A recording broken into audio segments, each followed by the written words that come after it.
Good afternoon, team. All audio and video checks are successful. I will head into the background.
The broadcast is now starting. All attendees are in listen-only mode.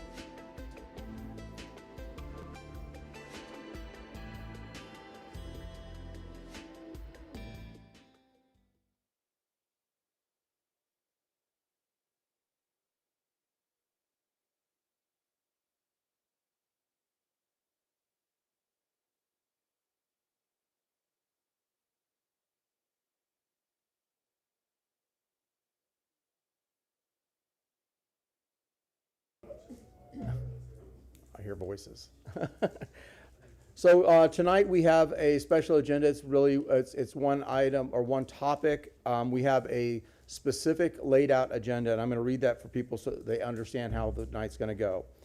At first, we're going to have a presentation, a 30-minute presentation, up to 30 minutes. They don't have to use all 30 minutes, from the Rays organization, Tampa Bay Rays, followed by a 30-minute presentation by the city of Tampa. After that, we'll have an opportunity for council members, 30 minutes for questions and answers. Each council person will get 3 minutes on the first round, and if we have time to go to a second round, they'll get an additional 3.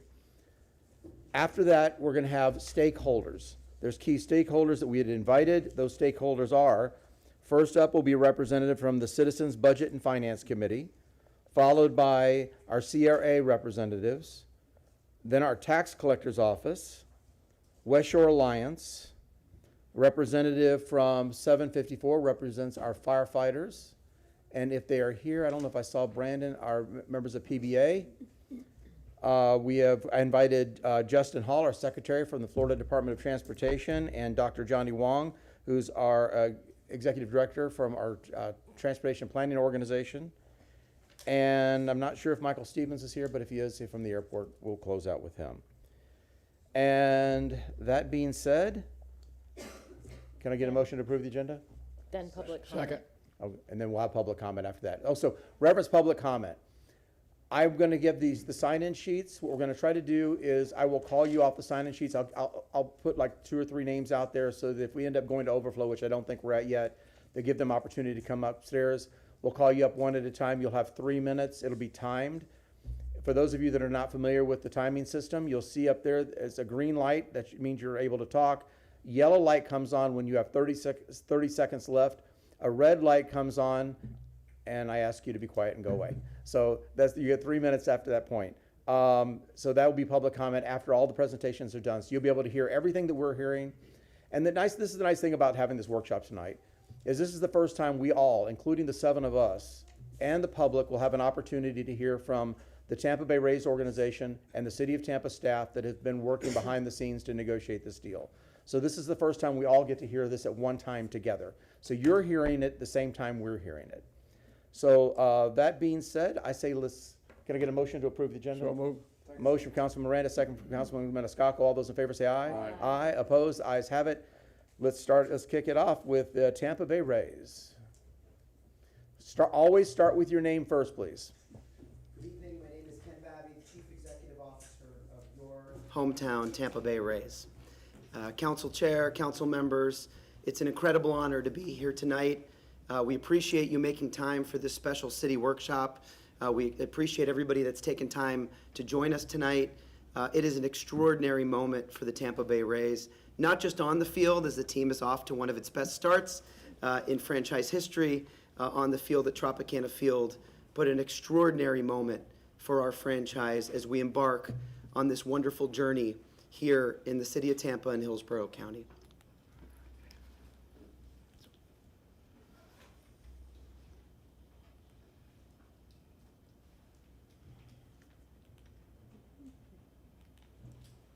I'd like to just begin with a presentation. Should be coming up here in a second. Our screens are blinking, so it's got to be coming up here in a minute. There we go. Okay. And Council CTTV. members. CTTV, can you get it on council's screens as well, please? Go ahead. Let's make sure I've got this queued up. Okay. Council members, tonight we're going to have a discussion, an open conversation with the community. We're going to have an open conversation about a generational opportunity affecting our region. After nearly 20 years of discussion around the future of our great hometown baseball franchise, nearly 6 months ago, a new ownership group stepped into the stewardship of this great franchise. And we didn't waste any time. While our work on the field has been to bring a championship to Tampa Bay, our work off the field began to search for our new forever home. We searched several sites, we looked at several search criteria options, and ultimately landed on an extraordinary opportunity that I'd like to discuss with the group here tonight. Now, tonight is not the first time that we've had these conversations. We've met with council members, hosted nearly a dozen public meetings at sports bars, high schools, community effort engagement groups, and throughout our region. We've met throughout the community, throughout the city, and throughout the county. Simply put, it's an exciting time, but it's one, of course, that will bring great scrutiny, as it should, a healthy public-private partnership. Tonight, we're going to walk through the merits of this partnership. I'm joined by Dr. Ken Atwater, the president of Hillsborough College. We are joined in the room by many experts that have spent long nights, weekends, given up vacation time, and much other for this great moment for our community. But before I begin, I must say I want to extend our tremendous gratitude to this council for making time for this project, our partners at the city, the staff at the city who has worked hard alongside us to put together what we believe is a generational opportunity. Simply put, this is our moment. After 20 years of discussions and renderings and photos and starts and stops, this ownership group stands here tonight, ready, willing, and able to contribute more than $1.1 billion privately to the new home of the Tampa Bay Rays. The state of Florida is standing by with a budget item prepared to rejuvenate our Hillsborough College. The campus, which Dr. Atwater will speak to, is in desperate need of capital maintenance and repair that, but not for this project, simply wouldn't occur. We're talking about 130 acres of mixed-use development, an extraordinary opportunity that RCLCO, an independent economic firm, has confirmed, and their managing director, Aaron Talkington, is here with us tonight, over $55 billion of economic impact that, but not for this project, would be generated in this region. 11,900 new jobs. An opportunity to bring 10 million annual visitors together, and we're working alongside our experts at the Florida Department of Transportation, the county, the city, and the Sports Authority to be able to make sure that this opportunity is met with the proper infrastructure, roadwork, repair, and care for our neighborhoods. Constituents that are in this land are making sure that we're caring for their needs. That includes our friends at the tax collector, who will speak tonight, that while I'm sure will state concerns about our plan, please know that we are working side by side with the county, and the documentation of an eventual MOU and definitive agreements will make use for anybody that is on that land to make sure that we have a proper plan. And the best example for that, of course, is Hillsborough College. You hear my voice tonight that's a little bit raspy and scratched. And that's because over the course of the last 7 months, we've been out nearly every single night talking about the magic and generational impact of a project like this. This is a once-in-a-lifetime opportunity for our community. Not just about baseball. This is bigger than baseball. This is about delivering not only a world-class experience for Hillsborough College students, workforce pipeline programs, commitments to minority hiring, affordable housing, and, of course, the forever home of the Tampa Bay Rays. Dr. Atwater would look pretty good in that photo. What we're talking about tonight is a work, live, learn, play development. A project that brings together, we believe for the very first time in North America, a mixed-use development, a thriving college, and a Major League Baseball team around 130 acres of land that displaces not a single business and not a single home. When you read about these projects around the country, and ours is unique, you often read about homes that are being displaced, businesses that are being displaced, people that have to uproot their lives to be able to make this work. None of that happens in this project. We were intentional about our location, we were intentional about our process, and we're bold with this vision because we believe this is the right move for the city of Tampa and the county. When you look at the vision for this development, we're talking about 10 million annual visitors. Now, that's less than the number of visitors that visit Magic Kingdom or Epcot every year, but it's more than the number of visitors that visit Animal Kingdom or Disney Studios. We're talking about more than 8 million square foot of development, a revitalized campus for the Hillsborough College, which Dr. Atwater will speak to, retail, hospitality, expanded sports medicine programs, interactive sports destination marketing, hosting world-class events way beyond just 81 Tampa Bay Rays Major League Baseball games. We're talking about NCAA championships, indoor concerts that could not otherwise be housed because of either venue size or the ability to bring climate-controlled events to our region. We're talking about complementing events with Raymond James Stadium, complementing events with Steinbrenner Field, working alongside our partners at the Tampa Bay Bucks, the Yankees, and our teams here in town. We're going to attract new businesses. We're going to do this together as a community. It is a true public-private partnership. When you think about the space that we're talking about, this is one of the early overall space maps that we've worked with our team at Gensler, who's doing our master planning. Now, we have experts from all throughout the region, from Populous to Gensler, to our team at Kimley Horn that's here tonight that can talk about traffic and parking concerns, because they need to be asked and they need to be answered. We are not shying away from the hard questions.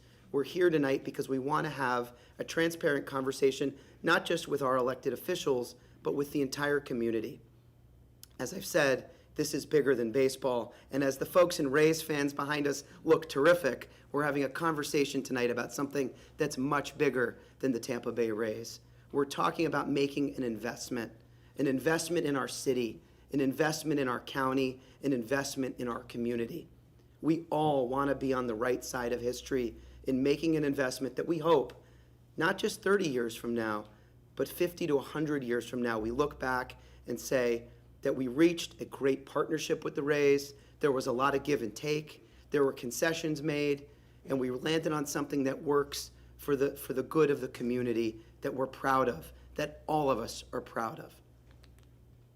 I'd like to invite my friend Dr. Ken Atwater up for a few moments to share what started as a conversation about baseball, but has emerged into a discussion about building a true work, live, learn, play development. Ladies and gentlemen, Dr. Ken Atwater. Thanks, Ken. So start with your name. Yes, Ken Atwater, president of Hillsborough College. Thank you for giving me an opportunity to make a few statements. And before I begin, I'd like just to read a statement about the partnership from the college perspective. This partnership represents a transformational opportunity for Hillsborough College, and most importantly, for the student experience. A project of this scale, vision, creates new pathways for learning, workforce development, internships, career-connected education that directly benefits our students. On April the 9th, I sent you a letter outlining the college's support for this project and the reasons why we supported this project. Ultimately, I'm not going to go through and reread this letter for you, and I'm sure all of you gotten it. In fact, I heard back from some of you to acknowledge receipt of it. But I'd like to highlight a couple of things that we're including in that really talks why Hillsborough College is supporting this project and the benefits it's going to add to the college. When we redevelop our Del Mabry campus into a modern urban center designed around how students learn today and how employers operate, students will gain access to paid internships, applied learning, employment opportunities with a major league organization. The construction phase and the permanent phase will create thousands of jobs. Many of those jobs will align with our programs in business, marketing, IT, cybersecurity, and culinary arts, hospitality, and events management. These are real pathways for employment and basically for a future for our students. But the benefits don't only extend to our students, it also extends to our faculty, who will gain access to applied research opportunities in areas such as sports management, business operation, economic development, and it will strengthen academic excellence and deepen connections between education and industry. The redevelopment of the Del Mabry campus into a live, work, play, and learn district places Hillsborough College at the center of Tampa's future and demonstrate what is possible when education, industry, and community move forward together. In closing, I would urge you to support the Tampa Ray Ballpark. In doing so, you will be supporting education, opportunity, economic development, and more importantly, the future of our region. I respectfully urge for your support of this project. At HC, we say this is a game changer. Thank you. Thank you, Dr. Atwater. You have to start with your name again. Thank you.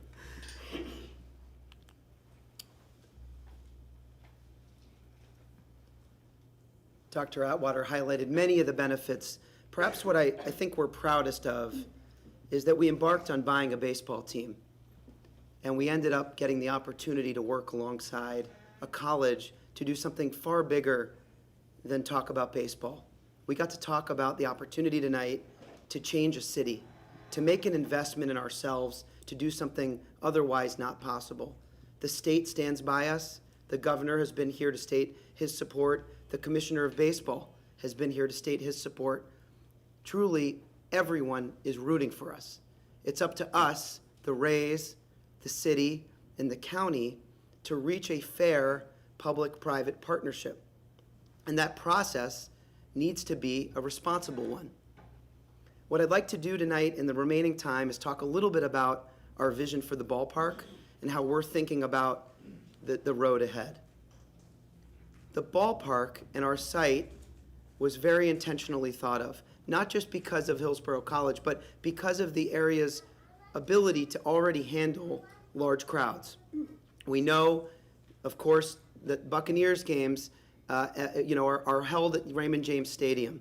The Yankees, of course, host spring training very well and very successfully at George Steinbrenner Field.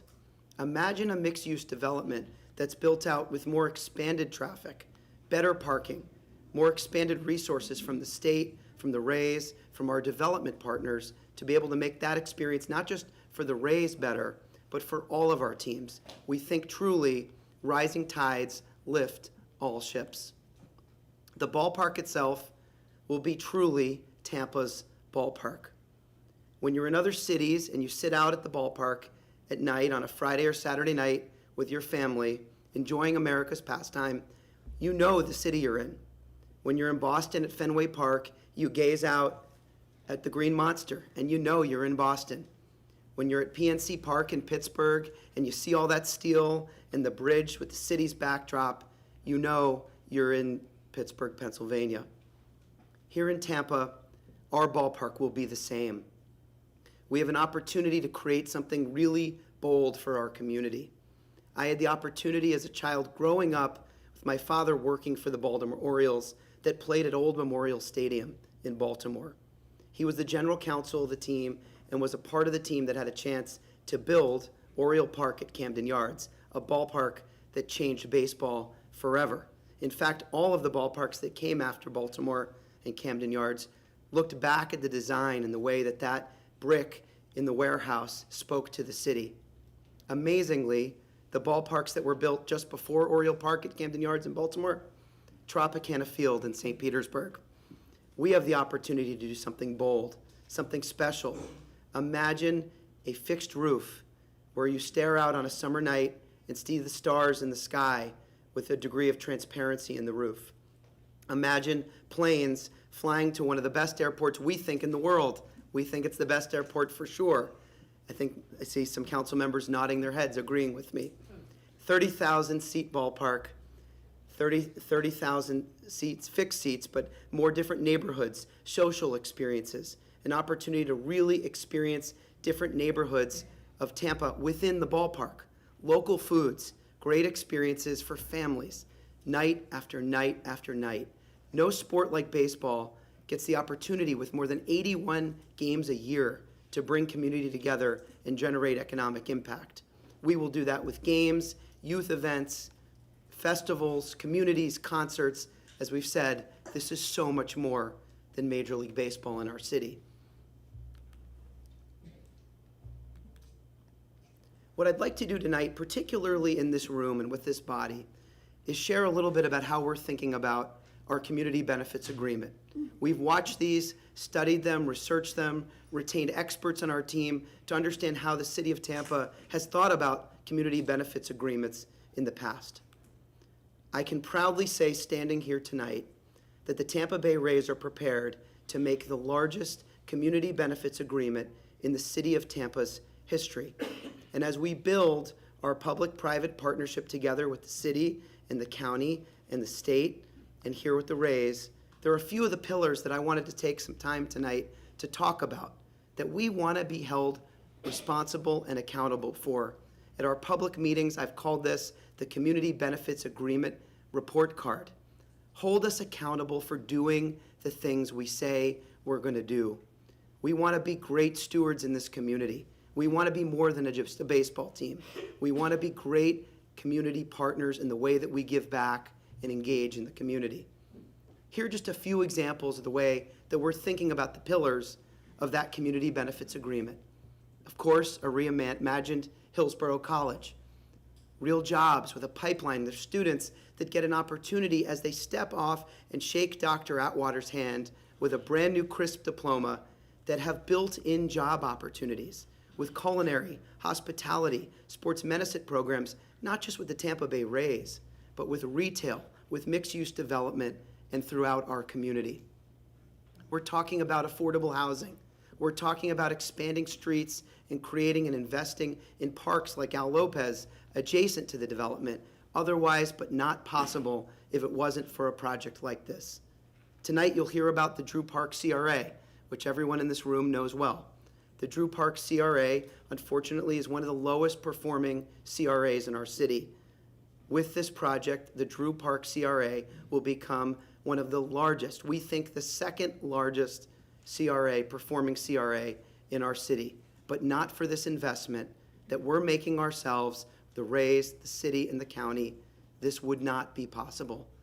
And youth parks for the community. We're committing tonight to invest in more than 25 parks for baseball and other sports, including upkeep and equipment throughout the city and county, to be able to make sure that this is not just about the Tampa Bay Rays, it's for the entire community. Youth programming, Al Lopez Park, our baseball fields, bringing people to have opportunities to engage in minority communities to do things otherwise not possible. So much bigger than baseball. Such a generational opportunity that if it wasn't for this partnership with the Rays, Hillsborough College, and all of us in this room, it wouldn't be possible. And so what we say is, hold us accountable, hold us responsible. In our agreements, when we sign them, they will have contractual commitments that we do what we say we're going to do. But you've got to believe in the vision. You've got to believe in the opportunity to create something truly special and magical for our community. When we started these discussions, and we are actively in negotiations with staff at the city and the county, we said you would for sure count on the Rays to pay for at least half the cost of our new ballpark. The Rays will pay for 100% of the cost of this new development. The Rays will bear 100% of cost overruns over the cost of this $2.3 billion ballpark. And I know you're all thinking, why does the ballpark cost $2.3 billion? I would urge you to research in your time in the days and weeks ahead other projects, baseball projects around the country. The Kansas City Royals just last week announced a brand new downtown ballpark that their city will invest more than $600 million in.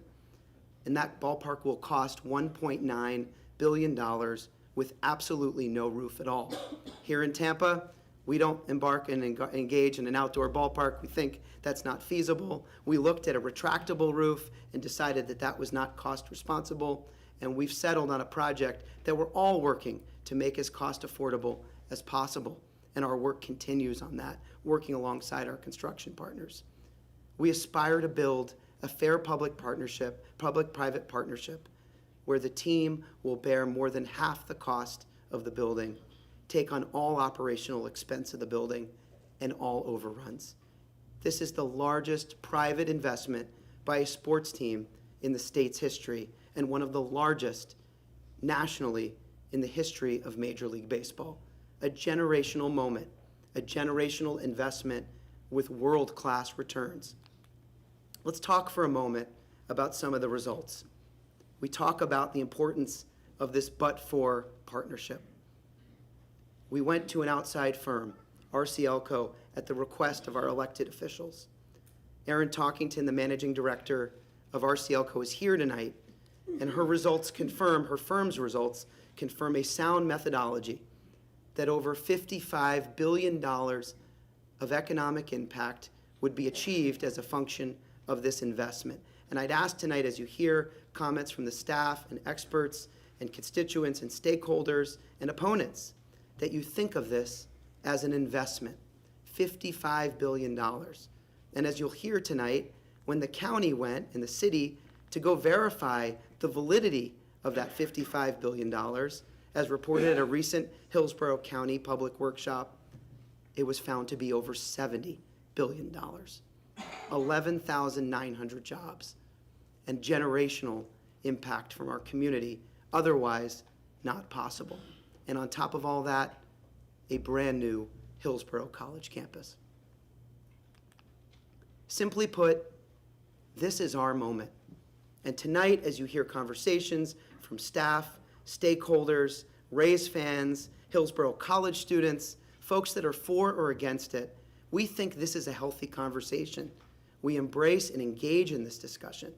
This is how these things should be: transparent, open, engaging. We've all seen other city projects in other communities around the country where you wake up and read in the paper that a team is moving to a different city, taking a deal. The community didn't get a chance to be a part of that. I'm so happy we live in a city like Tampa where a process like this exists, where we get to have an honest, transparent conversation, not just with our esteemed elected officials, but with the community. Hold us accountable for doing the things we say we're going to do. There's still details that have to be revealed. As I stand here tonight, and you'll hear it from city officials, we are still actively negotiating a memorandum of understanding with the city and the county. It's not the Rays timeline. It's simply put, I would say, this is the community's timeline. It's Tampa's timeline. The state of Florida will enter legislative session in the next couple of weeks to make decisions on Hillsborough College's campus, on the transportation infrastructure. They are looking to us, the city, the county, the Rays, to see if we can put this project over the finish line. And so we aspire tonight to continue our work on reaching that MOU in the month of May. I would just finish with this slide above and say our ownership group is committed, ready, willing, and able to contribute more than $1.1 billion towards the cost of this new ballpark, 100% of the overruns, all of the operational maintenance, 100% of the development cost and risk, less what the state is preparing to put into the college and, of course, into infrastructure. Our state and county and city leaders are aligned that this project deserves to be looked at. That's why we're all here tonight. And while I'm sure, of course, no vote is being taken tonight, I'm so proud to be in a place that engages in a process like this. The college, as you heard from Dr. Atwater, is ready to transform. Our timeline is achievable and necessary. We couldn't be prouder of it. We have the full support of not only the other owners in Major League Baseball, including the New York Yankees. Imagine that. We may compete like heck off the field, only a couple of games behind in the standings, behind the New York Yankees. But even the Yankees have said they support this plan, while of course continuing to invest in our other sports team in the community. The commissioner's been here. The governor's been here. These mixed-use developments like in Atlanta at the Battery have been proven successful. I would urge you to pick up the phone and call the Cobb County Commissioners and ask them about the decision they made nearly 10 years ago, which universally they will tell you was one of the best decisions they've made in their time in public office. The fatigue is real. For nearly 20 years, the questions have been asked, and now we are fortunate to be in this room to get an opportunity to answer them together. And tonight you will hear those who are in favor, those who are opposed, and many of those in the room who are still trying to figure out whether or not they will support or not support it, and that's okay.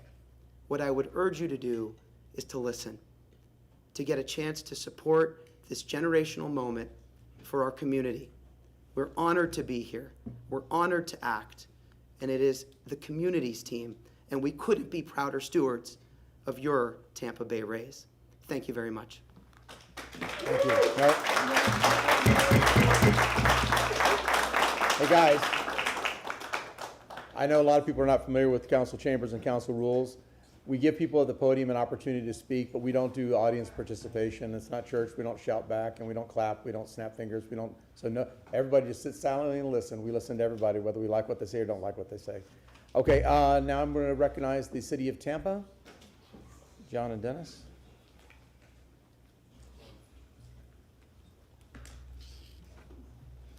Good evening, Council. John Bennett, Chief of Staff for the City of Tampa, and good evening to our public and especially those that are here in the sunshine. And I want to thank Council for hosting this opportunity to give a point in time discussion, if you will, from the city staff working with our partners. Again, I'm working alongside my colleagues as a part of a larger and dynamic system of public and private partners in negotiations for a significant project prospect, which, by the way, includes our longtime regional baseball team who played their last full season here in Tampa last year. I'd like to start out by saying that trying to keep things simple isn't easy, but the truth of the matter is, Einstein always said, keep it simple, but not simpler. I'm going to frame a discussion tonight to allow questions and answers to unfold to help us continue to guide through this process. As council and the public are aware, stakeholders have been engaged for several months in what I like to call discussions, feasibility analysis, and structured negotiations at multiple levels.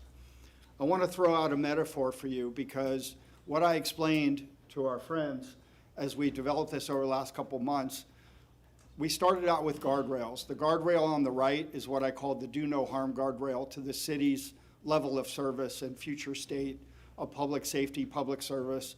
That also includes our deficit analysis.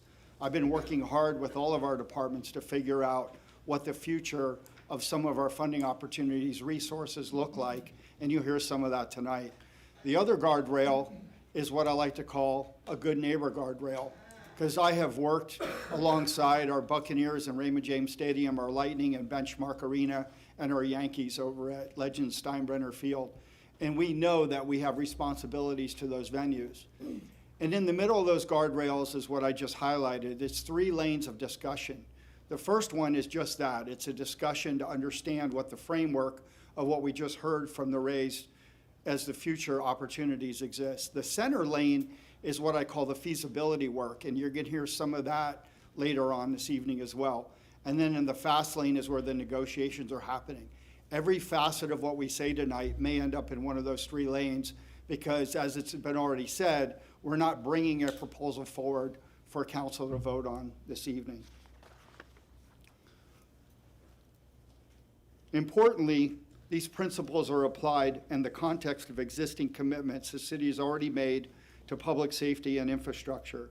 To the Rays' credit, especially Mr. Babby and, of course, Patrick as well, that I've talked to at the table, they have worked within these partner and sense of community parameters, notably around the platforms that you heard of education, workforce development, and mixed-use concepts that extend beyond the venue itself to include state-level infrastructure improvements.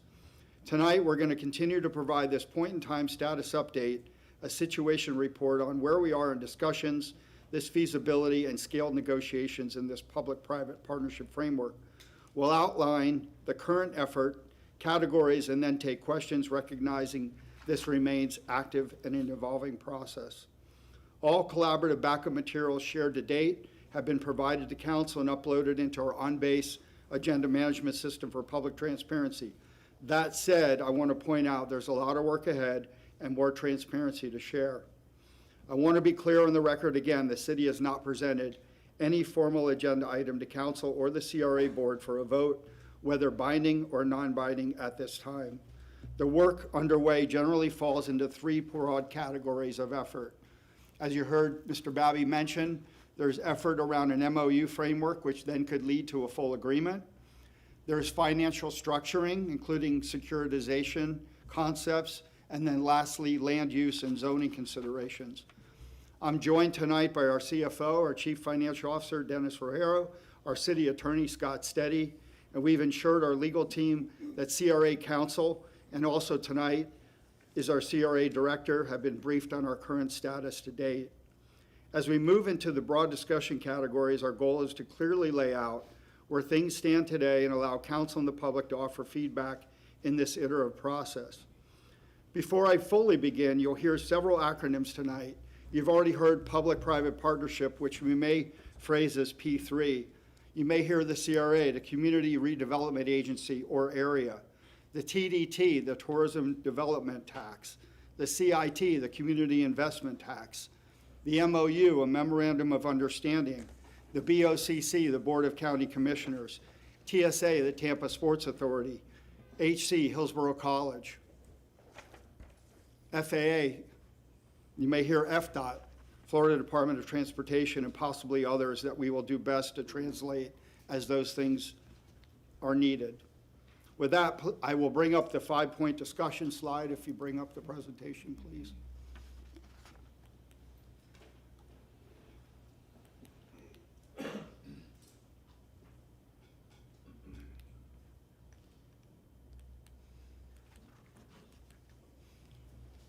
All right, first I want to highlight who's been at the table for the last couple of months.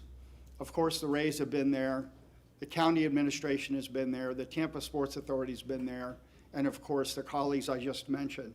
There are many other stakeholders that will be evolving to the table as this unfolds, but to date, those are the folks that have been there.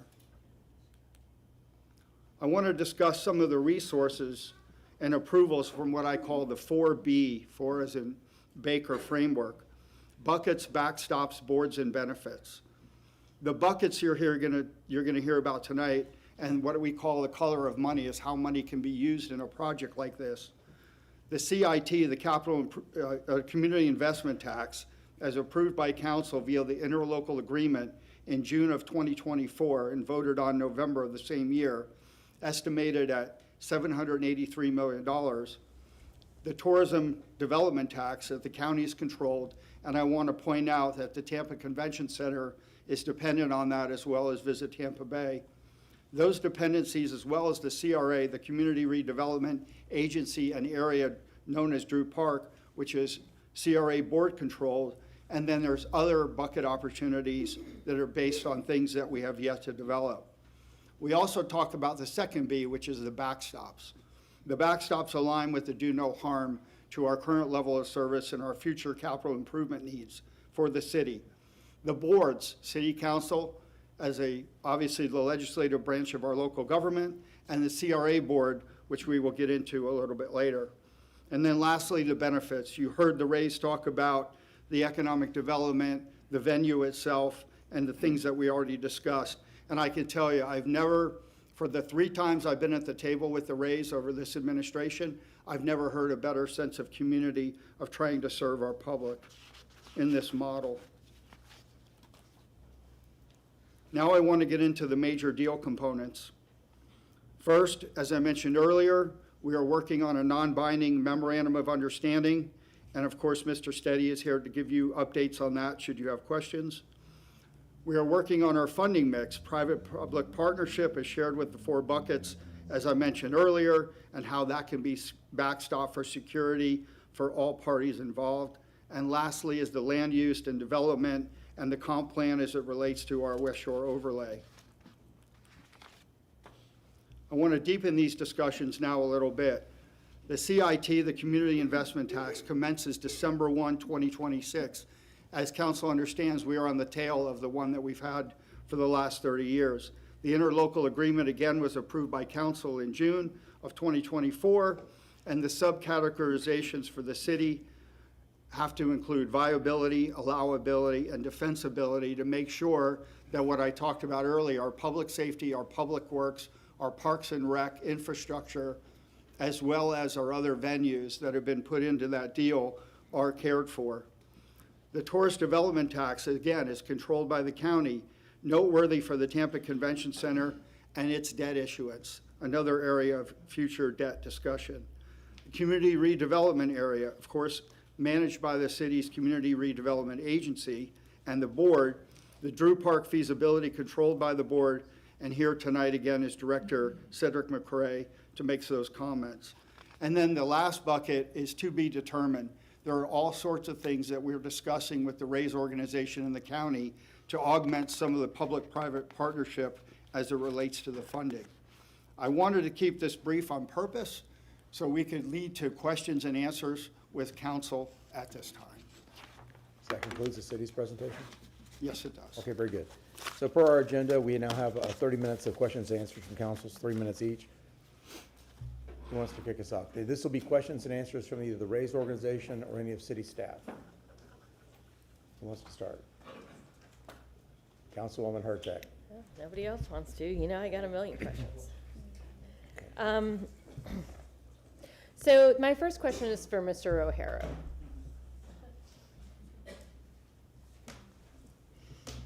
Because ultimately, when you take everything out, this is a revenue discussion. This is a discussion about money and how we spend it. I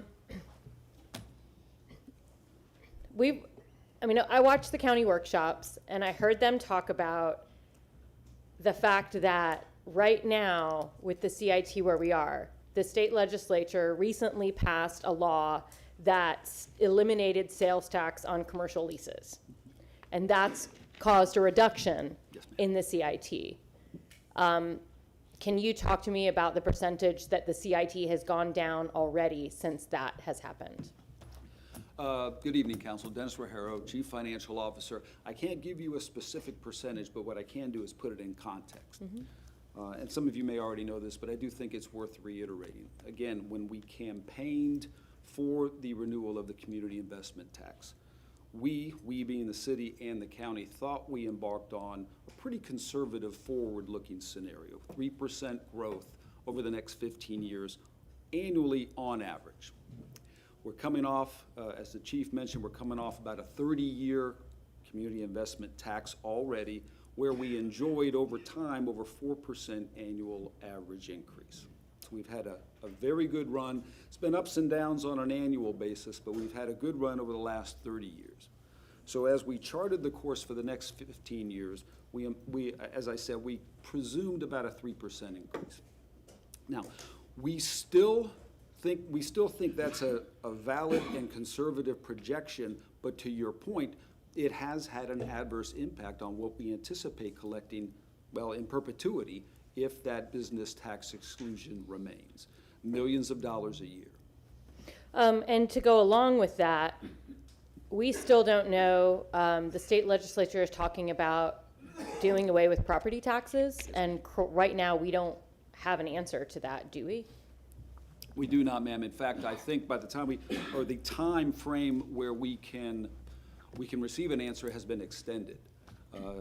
The initial discussions were perhaps this month. I don't believe that's going to happen now. It might be June, July, et cetera. So we don't. It is a vulnerability out there, absolutely. Thank you. And then I want to ask Mr. Babby the same questions. We'll go second round. Because you only got 30 seconds left. Second round. We'll get you a second round. Councilman Vieira. But the whole. Can I give her 47 seconds of my time? Okay, there you go. Thank you, Mr. Chairman. You know, one thing I will say overall that we have to think about on this, which is, you know, we've heard from the Rays in terms of what we are potentially getting. we have to talk about what we would potentially also be giving up. I think that's a good thing for transparency, because nothing is free. You could get the greatest gift in the world, but there's very few things that come with no strings attached and no sacrifices. And I'll get to state, I know this isn't statement time, Mr. Chairman, I'm prefacing my question. We have to have that discussion on things that there are black and white, and then there's gray. We got to talk about that gray. For you, Mr. O'Hara, if I may, I know CIT funds are targeted toward specific purposes. The funds that would, as it applies to the city, be prospectively going to this infrastructure surrounding the Ray Stadium and so forth. Are those funds that are earmarked solely for economic development, or are those funds that could be used for public safety enhancements as well? Yes, sir. If council doesn't mind, I have a slide I can put on the wolf.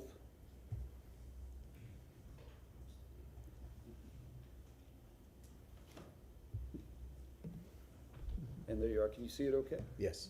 All right. And you've seen this before, of course, council. These are the various categories comprising at the bottom right, the $783 million anticipated collected over the 15 years. Again, that includes a 3% annual average growth rate. And then you see it. Transportation and public works, 191 million. Public safety, divided into vehicles and equipment and facilities, of $339 million. And public facilities of $253 million. And of course, those are divided into parks and conservation for $88 million, and then Raymond James Stadium and Amalie Arena of $165 million. Does that answer your questions? So, but in other words, the funds that would be prospectively going to this project, are those earmarked as economic development funds?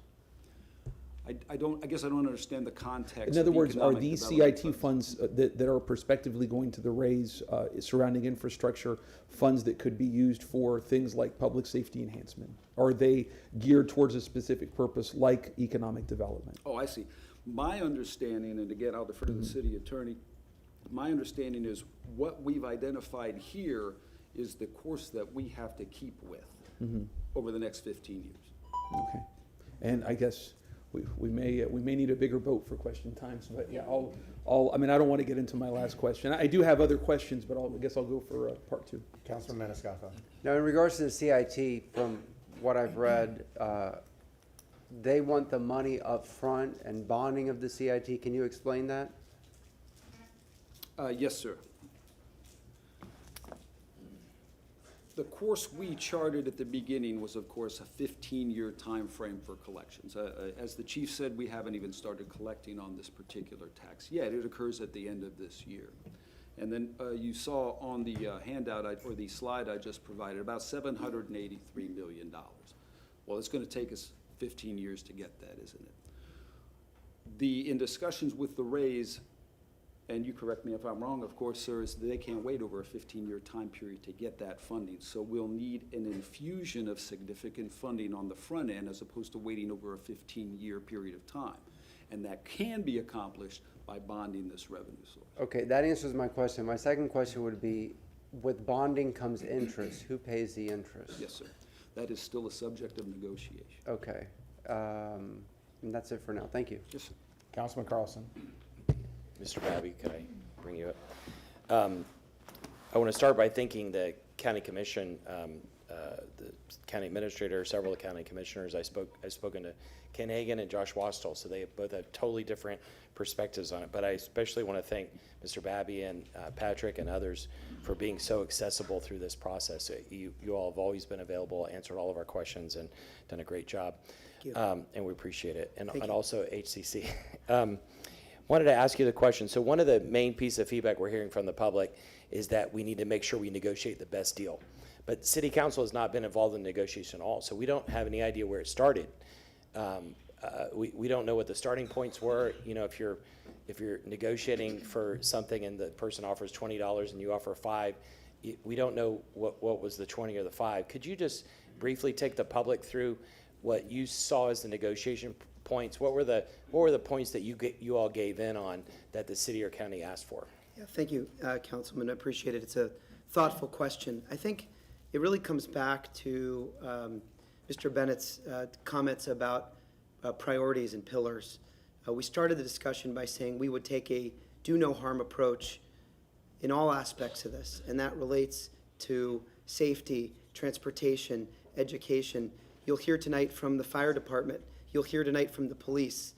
And we've given them the assurance. I've given them my word, but contractually, we intend to give them so that they know that it is true.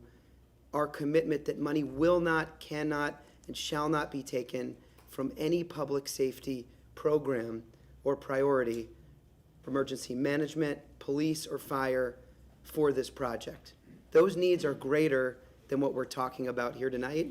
And anybody in the room tonight that is concerned about the funding from any funding source that would impact those areas should feel comfortable with my words and feel even more comfortable with what will be represented in the memorandum of understanding and eventually definitive documents.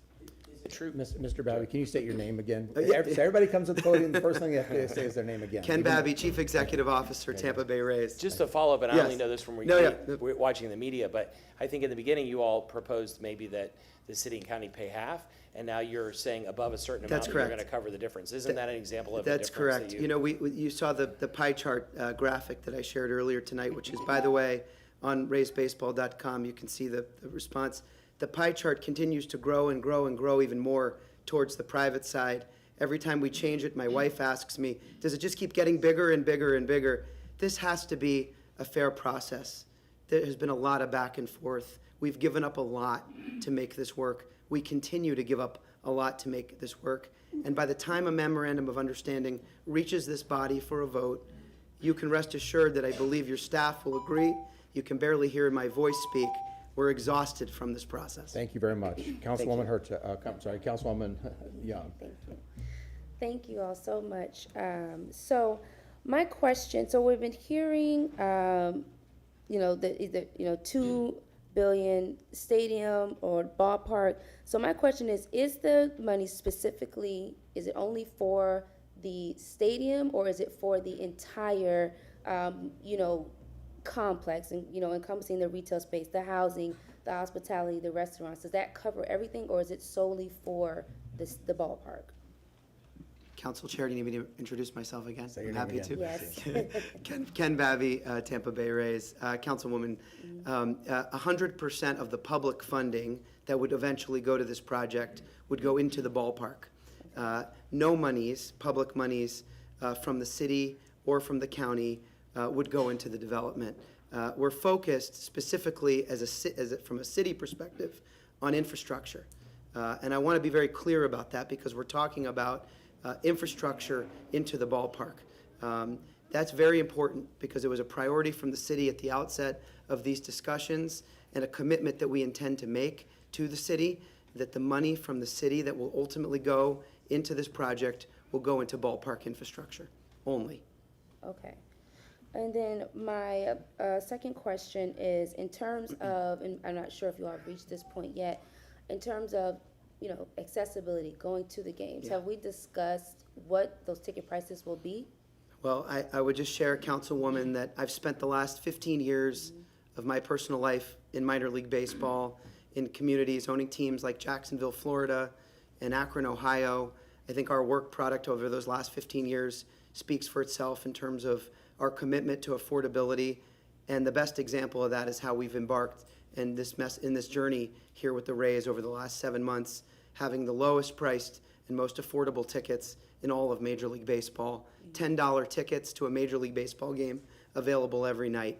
That's something that we're committed to, not only here in St. Petersburg at Tropicana Field, but into the future. Affordability and affordable family entertainment is at the essence and epicenter of what I think makes the game of baseball in our community great. It's the advantage of having 81 games, unlike other sports that only play less. And we are committed and will be held accountable to a commitment for affordable tickets for years to come. Thank you, Councilwoman. I have another question, but I don't have time. Okay. Councilwoman Hurtak. Thank you. So I'm going to follow the same question line that I talked to Mr. O'Hara about. So right now, we're looking at the possibility of there being no property taxes. And we can't estimate, that's what we're hearing. And we're also, the state is taking out the ability for us to tax businesses for that provide CIT funding. So if we do away with the property taxes, we have no way to fund the bonds that we're going to be taking out for you all. If they do away with, if the economy goes down and our CIT does not make it above 3%, how are you going to pay for that? Yeah, well, we will get into the details of the financial agreement in the memorandum of understanding. I can tell you, you're represented at the table with, very, very smart economists, financial experts, politicians, folks that have had the opportunity to be engaged at both the local city level and in their career at the state and county level. I think it's a valid question. We appreciate it. We read the same reports that you do, and I'll leave the political and financial framework discussions for the staff and political experts to answer, but I will give you the assurance, Councilwoman Hurtek, that we are giving great sense of focus and commitment in creating a partnership that is fair for the city, fair for the county, fair for the state, and fair for the community. And again, I will just highlight the largest private commitment by a sports team in the history of the state of Florida. What share of the stadium's total footprint, including the surrounding mixed-use development, would be subject to property taxes? Yeah, we're still in the process of developing the framework of the financial agreement.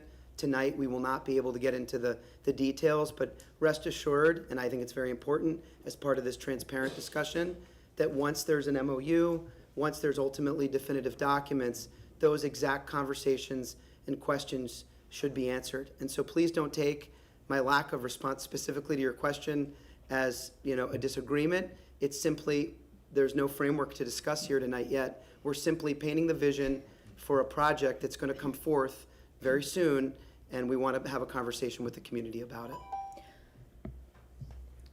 Councilman Maniscalco. Okay, Mr. O'Hara, do you know about how much of that CIT money would be bonded? I'm sorry, would be, How much of the CIT money would be bonded? What is the amount? we are still, I can give you a range, I can't give you a particular Okay, figure. what is the range? 100 million, 200 million? 80 to 100. 80 to 100 million over a 15-year period, right? Or That however still lo- remains to that's be up seen, there. the length of the bond. now, how would that affect our credit and bond rating? Would it affect it at all? I know what our bonding capacity is because we've had those discussions. What happens to our AA, AAA ratings? We don't anticipate any adverse impact to our credit rating. Okay. In Now- fact, that has been one of our whole harmless tenets. Okay, and looking at this chart of the, funding of the 15 years and what you want to do with that money, what if we don't meet these numbers? What if there's a downturn in the economy? What if we have a bad year, a natural disaster, we've had a pandemic? What happens if we don't meet these numbers, yet we have these bond obligations? Do we have to cut from these projects? Is public safety affected? Not because of the raise, but because we have no other choice, because we just don't have that anticipated sales tax revenue coming in. What You happens will, yes. then? If the funding comes in over that 15-year time period less than anticipated, we will have to reduce the allocations for these projects. Okay, thank you very much. Yes, sir. Councilman Vieira. Thank you very much, Mr. Chairman. For the raise, if I may, from Mr. Babby, before I'll just say in general, because we talk about Tallahassee, that if Tallahassee wants this to pass, I think we all agree in this room the best thing they could do is to stop threatening the most equitable source that we have to fund our cops and our firefighters. I think that's a big issue. Councilman Hurtak talks about that. One thing, sir, I do want to talk to you about, if I may, is some of the benefits that could come to the community on this that the raise could do or could additionally do. It's not unreasonable to say that a baseball stadium here is going to change the economic landscape of a part where a lot of working class people live, and right now working class people feel very, very squeezed. We could be talking, I want you to opine on, if you don't mind, the not just affordable housing but workforce housing that you're going to be supporting, and that we could increase in support, not just for lower income people but for working class people, for the welders, the cops, the teachers, and so forth. I would talk later on about different things like job training, apprenticeships, talking about a joint police and fire substation. There's some sort of, we can talk about that later. We've talked about that in private before I give up my time, if you don't mind answering, sir. Councilman Ken Babby, Tampa Bay Rays. I would just say that all of those things are a part of our plan, Councilman. And we've talked about it in our own discussions. We've talked about it with the police. We've talked about it with Fire Together at meetings that we've attended. Thank you for attending those. You know, but not for a project like this. You don't get to have a discussion about potentially opening up a new police station in our community, potentially in the district as we venture to try and do together. You don't get the opportunity to look at expanded programs for fire. You don't get the opportunity to look at taxes that are created to be able to create even more opportunity to do programming, much of what's been shown today. I had the great pleasure this morning of attending the state of our city, and I heard that the city of Tampa, I heard our mayor say that the city of Tampa has the second highest bond rating of any city in the United States, if I heard that correct. That's an incredible position that comes after making wonderful decisions, not just by the body of the elected officials in this room, but those who were your predecessors. They also made bold decisions, made bold investments that required a great deal of scrutiny, but they always maintained not to impede on public safety. That is the work and commitment we're making. Yes, sir. And I do want us to talk about, I think Councilman Young talked about affordability of tickets. Also, again, that housing component and surrounding area, so that that area continues to be accessible to working class people. Yep. And we can talk about, I know we don't have the time. Including workforce housing. Yes, sir. Yes, Thank you, sir. you have our full commitment. Thank you. Thank you, Councilman. Councilman Miranda. Chairman, I'm just going to make statements, and then later on, maybe I can speak, I don't know. But the city of Tampa's, all the collection money we did in ad valorem taxes does not cover the cost of the police and fire department by itself. It's about $35 million short of that. So all the taxes we collect, we can't even pay our firefighters and the police department in total. That's number one. Number two, baseball does not sell in the South. You know why? Because we only got 2 seasons here, summer and Christmas. When you look up north and you look at other areas, they don't build no $30,000 stadium. I mean 30-seat stadiums. They build much bigger stadiums. Why? Because they have 4 seasons. And in April and in May, you want to get the hell out of the house or out of the apartment, go see a game. And that's wonderful. I'm glad it's happening. But does not happen in the South. Don't believe me? Look at the attendance in St. Pete, look at the attendance in Miami, and yes, look at the attendance in Tampa. So what we're talking here is a lot more than what we're looking at. Furthermore, when you continue to look at these things and you realize that the monies that are needed to fund this thing, the city of Tampa has a AAA bond rating right on the heels of Minneapolis, Minnesota. That's number 1, we're number 2 in the whole country. That's wonderful to have. But let me also tell you that the city of Tampa is in debt for $2.8 billion right now in the bonding area that I realize as finance chairman, that's what we owe. $2.8 billion is what we owe. Furthermore, let's look at other things. How much paving do we need? City of Tampa has 1,212 miles of roads. It takes $500,000 to build 1 mile of road. How many do we have? 1,200 miles of road.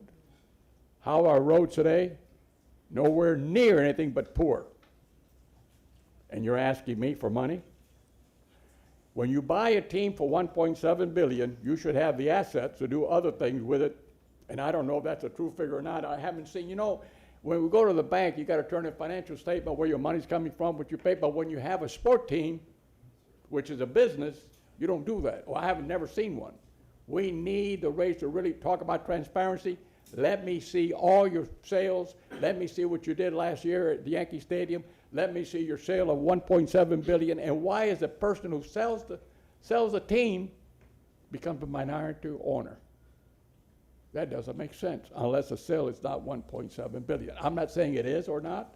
I'm just saying I think like a criminologist because I am. So let's go further. We're not building a stadium here. We're building something more than a stadium, and it's not called a business. That's the hotels and other things, but there's no guarantee that's going to be built that I know of. But I yield later on, Mr. Chairman. I'll finish later. Thank you, Councilman. Councilman Carlson, followed by Councilman Young. Yeah, a few things, Mr. Babby. I'll ask you a couple questions again. One thing to respond to your point about the high bond rating, it's gone up in the last 8 years a couple times because City Council has pushed really hard to make sure that we have a higher reserve fund. We've just now hit the reserve fund that the city had 15 years ago. So we're aggressively going after that, trying to make sure that that we reserve funds. So it's important to look at all the different financial numbers. Another thing is, I'm going to ask you like 3 questions, and then you can try to remember all of them. But to Councilmember Hurtak's point, I don't know that you've said this, but my impression is that you all, for infrastructure, whatever, plan to use all the property tax money in the CRA for the next 20 or 30 years in one way or another. So maybe you could respond to that. The second thing is, you all haven't really talked about HCC that much and how different it is. The integration of the workforce and the training and the new facility. Maybe you could talk for a minute about where the money's coming from. The public has questions about that.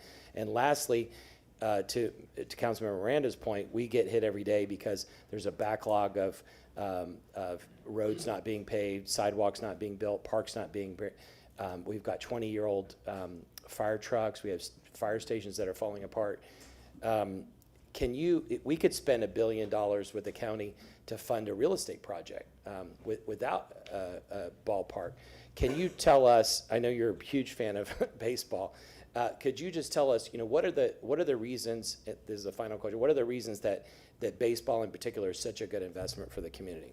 Thank you. Thank you, Councilman Ken Babby. Just wanted to thank you for that. I'll take the last question first. I think I'd start by looking at the economic data that would not be achievable in another enterprise, and certainly not without a sport like Major League Baseball. The economics of Major League Baseball bring 81 home games to your community every year, and we're talking about the Rays, so that means we're talking about playoffs as well. You're talking about world-class events. You're talking about concerts. You're talking about collegiate events, festivals, all of which would not be possible without a climate-controlled indoor stadium in Tampa. Look at the work of the other teams in our community and how they have successfully, of which this body has made investments in wisely, to be able to achieve events like we've had at Raymond James Stadium and at Benchmark Arena. Each of those facilities took bold investment to be able to achieve Super Bowls, world-class concerts, events, festivals, and championships. We get the opportunity to make a bold investment in this community that is so much more, and you get a Major League Baseball team to call Tampa home forever. We simply are in that moment where we get the opportunity Thank you. of following many other cities in that process. Thank you. I think I answered one of your 3 questions. Councilwoman Young. So I know you spoke earlier about, the Rays will take 100% of any cost overruns, operating expenses, maintenance. How can we guarantee that the price that we're giving now is going to stay that? Because we've seen it already on council. A project comes, it's in the double digits, and the next thing we know, it's 3 digits, and we have no choice but to pay it. So how can we ensure that this price that that you're giving, we're not going to come back and say, well, we have tariffs, we have this, things have gone up, and now we're at at a standstill. Thank you, Councilwoman. I'm happy you asked that question because we are currently right now going through the process of having discussions with potential contractors on our stadium. And again, we're still in design.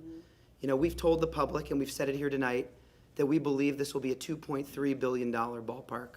I can share with you that the estimates that we've received so far, even as we continue to value engineer things like not having a retractable roof, looking at different designs, looking at the square footage of the building, the reality is this project will be much more than $2.3 billion. And so to put you at ease with your question, the Rays are taking 100% of the cost overruns of the project. If the ballpark becomes $2.6 billion, every penny above 2.3 will be paid by this ownership group and the Tampa Bay Rays. That's our way of signaling to the community that we're serious about this commitment. We agree with you. Often projects go over budget.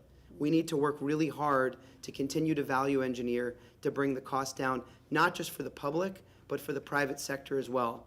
But contractually, when you vote on the memorandum of understanding and when you ultimately vote on the definitive agreement, the contract will be clear that 100% of those budgeted cost overruns, will belong and bear the sole responsibility of the Tampa Bay Rays.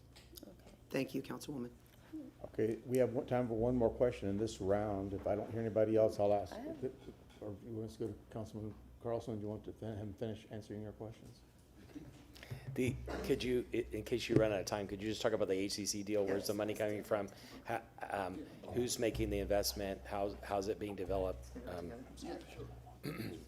Councilman, if it's okay, I'll bring up Dr. Atwater with me as my voice continues to fail. Ken Babby, Tampa Bay Rays. Ken Atwater, HC. The Hillsborough College project is a truly transformational one. Dr. Atwater has said this publicly, but it's the state of Florida that has stood up and said, this college has a tremendous opportunity with this project, and they're waiting to see how the city and county will act, whether they decide to move forward with this incredible project. Councilman, also remember, our Del Mabry campus stands in need of repair. We've identified nearly $75 to $80 million worth of repair needs at our Del Mabry site. Things simply as roof, things simply as elevators. I mean, we have elevators that constantly do not work. They were built in the 1970s. Parts are not available for them. So this opportunity to transform our Del Mabry site is something that is a great benefit to us, and primarily from the state portion will pay for the reconstruction mainly of our site.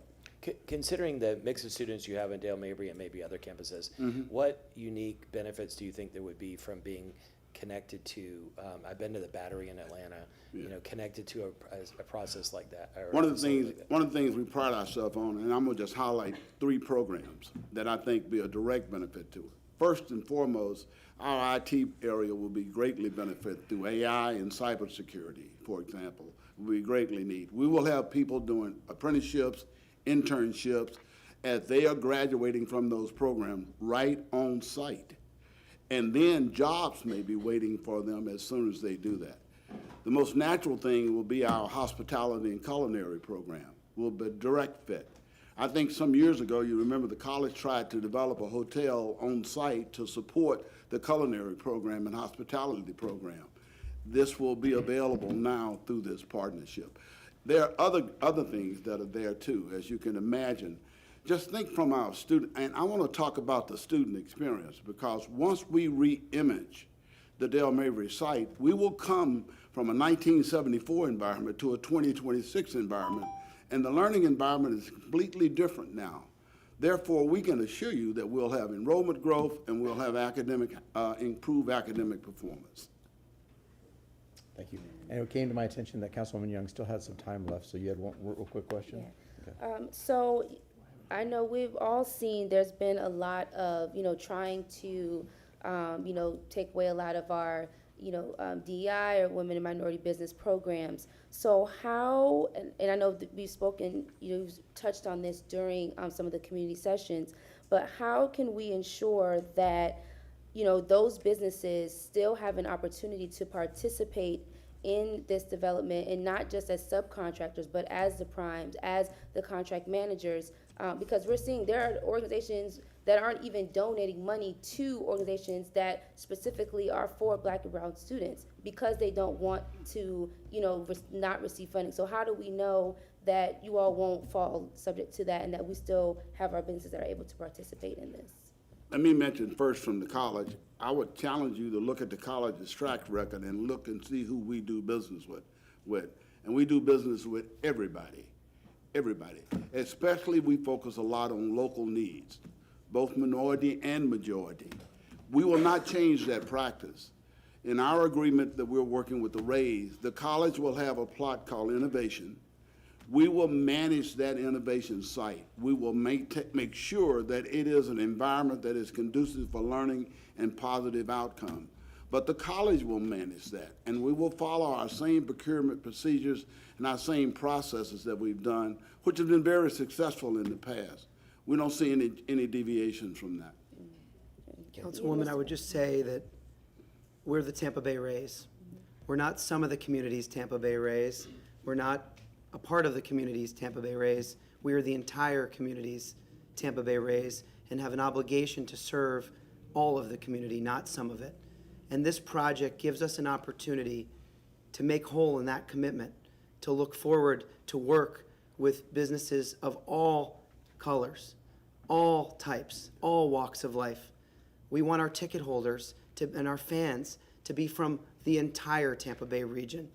We will commit to it and be held accountable from it through our community benefits agreement and the report card that we will be held accountable for. As we've been through the community and met with Black pastors groups, members of the education community, and all sorts of different public interest groups, I've personally made that commitment. It's my word. It's the community's word. It's the Tampa Bay Rays bond. Thank you. Thank you. Councilman Miranda, and then we're going to move on to the next segment. And thank you, Doctor. I know you have a great nursing program there, and I know you have a great firefighter operation going there to teach. You have a lot of good things that have come out of there. I remember two of my best professors, Dr. Stryker and Henry Bello, the guy who did Sets and Logic, and wonderful, wonderful. However, the tax collector's office on the corner of MLK and Lewis has not been brought up, and we got to know what that's going to happen. And the job that we're really talking about mostly on hospitality. Did you know that Tampa ranked 1 and 2 in the country in hotel occupancy right now? So they're needed. They're needed everywhere, not only here, but everywhere. So let's not say it's just for them. It's for a lot more people and a lot more hotels. In fact, we need about 4 or 5 more hotels downtown than we need now. We need to expand our convention center because we can't compete with a 220 square foot convention center. We need one at least 500,000. So the city also has needs and necessities. And we're doing that. If we can do the convention center, we can solve the problem maybe on Harbor Island where the people can't get in and out of their place by changing the front of it, how you enter and exit out of Harbor Island. So you got to look at different things, what you need and what we need, maybe parallel, maybe completely opposite. But the money is the thing that's the problem, not the raise. It's the money, whether the lack of there or the lack of here. That's what it is. Well, Councilman, we pride ourselves on being the talent pipeline for workforce development here. We talk about our students coming to us, and our main job is getting them jobs. And you know the benefit of having a job. It not only changes the student's life, changes their family, and changes our community. So as you say, we are the talent pipeline for economic growth here in Tampa. Okay, thank you very much. Okay, that concludes that section of our evening agenda. Our next is going to be stakeholders. I'll call them up. If you would like, you have 5 minutes. Each stakeholder has 5 minutes. You don't have to use your time, but if you want to use your time, and then if you'd remain in the audience for our Q&A afterwards for council, if they have a question for you, that would be great. Our first person is going to be the representative from the Tampa City Council Citizen Budget and Finance Committee. Do we have a representative from Finance? Mr. Greco. Hello, sir.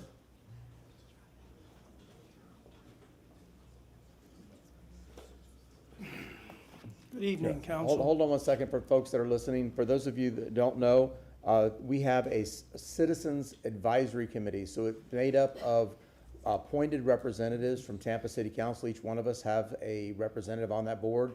And they meet regularly to look at city finances and provide this council with the recommendations. So we've invited the representative from Citizens Advisory Board to give their perspective tonight to this body. Okay, start with your name, please. My name is Joe Greco, and I'm Lewis's appointee to the board. Mine is going to be very short and sweet, and it could be very long-winded, but it seems like there's lots of interest and lots of people interested in talking, so I'll be very brief. As a board, in our April meeting, there were 4 people present of the 7, and we voted on a something to bring to council and ask this from council. It's a very simple statement. We want a motion made by y'all to vote on this. Is any use of CIT funds on the new stadium is a violation of taxpayer intent. The use of CIT dollars and its purpose of a new raised stadium requires taxpayer approval.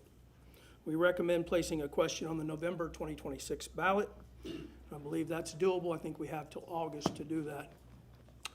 It just seems like there's a lot of stuff trying to be rushed through this, and there's so many things that the city has in the past not had money for, or at least had to borrow money for. And to come up with $250 million and then ask the county to come up with another $750, it seems like a lot.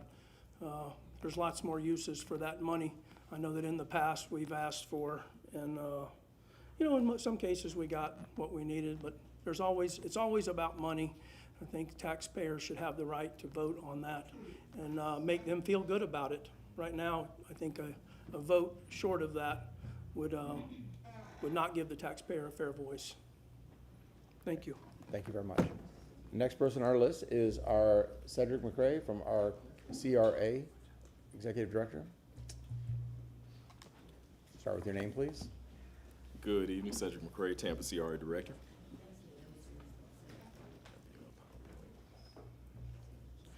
In preparation for this evening, I did put a few slides together at the request of the chair related to just kind of giving a brief snapshot of the Drew Park Community Redevelopment Area.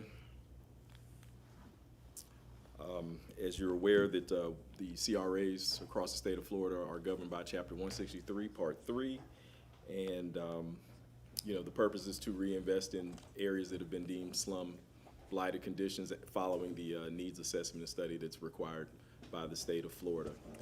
From that point, a community redevelopment plan is developed, and then things that are placed in that plan are used to ultimately reinvest in that specific geographical area. Drew Park, 850 acres, was established in 2004 and is scheduled to sunset in 2034. The boundaries to the north, Hillsborough Avenue roughly, Del Mabry to the east, West Tampa Bay Boulevard to the west, and Persepolis Street. The mission, of course, as I stated briefly earlier, to eliminate blight, address infrastructure deficiencies, and stimulate private investment through public improvements and economic development. There are several larger scale projects that are going on currently in Drew Park. I would like to highlight the Hubert Avenue Park, which is in the design phase at this particular point in time, and in permitting. We have the connectivity and safety improvement projects that we've been working with Mobility and a consultant on. And the other item I would like to highlight is the landscape and streetscape safety audit that is going on as well in Drew Park. And another item that's underway, we've had some damage to some of the gateway signs along Del Mabry. And once that was brought to our attention by the Community Advisory Committee, we started to work and make repairs on those, as well as add a few inside the geographical boundaries of the Drew Park CRA. There was a request to provide the revenue breakdown as it relates to the TIF allocations over the last 10 years. So we started with FY16, and then went all the way up to fiscal year 2026. And as you can see, there has been steady growth in the Drew Park Community Redevelopment Area. Each community redevelopment area has to have a plan. Under that plan, there are defined goals, eligible projects related to the funding and the priorities, and there's a rule of thumb: if it's not in the plan, then you shouldn't necessarily be doing it, and state law precludes you from doing so. And you know, plans can be updated if there are conditions and priorities that change within that specific geographical area. There can be amendments to those plans that, if there is an opportunity for new investment, they can require a plan update. A potential project of this scale could potentially fall in that area, and the planned amendment is a formal public process that will be required by the state statute. And that would be very forward-facing. It would involve a level of community engagement, not only with the Community Advisory Committee, but also the business owners and residents in that specific area. Looking ahead, any participation of the project would require a formal plan update. The process is public, as I stated, and community engagement would be paramount in the overall update of the plan and moving forward. Any questions? We'll save the questions for after we're done with all of this. But thank you very much for your presentation. I appreciate that, Cedric. Okay, our next speaker will be from the Tax Collector's Office, I believe Jennifer Castro. Jennifer? Start with your name, please. Sir. Good evening. My name is Jennifer Castro. I am the Chief Deputy Tax Collector. I'm here representing Nancy Milan. She is at the Florida Tax Collectors Annual Spring Meeting, so unfortunately she could not be here, but she extends her sincere appreciation for the invitation to speak today.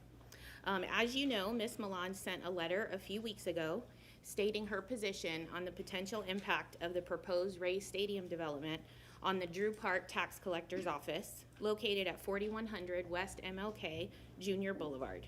Tonight, I want to briefly reinforce the key points of that letter. The Drew Park Tax Collector's Office is a 25,000 square foot facility on 5 acres. We have 55 team members and 32 service windows, and we serve approximately 900 customers per day in that location.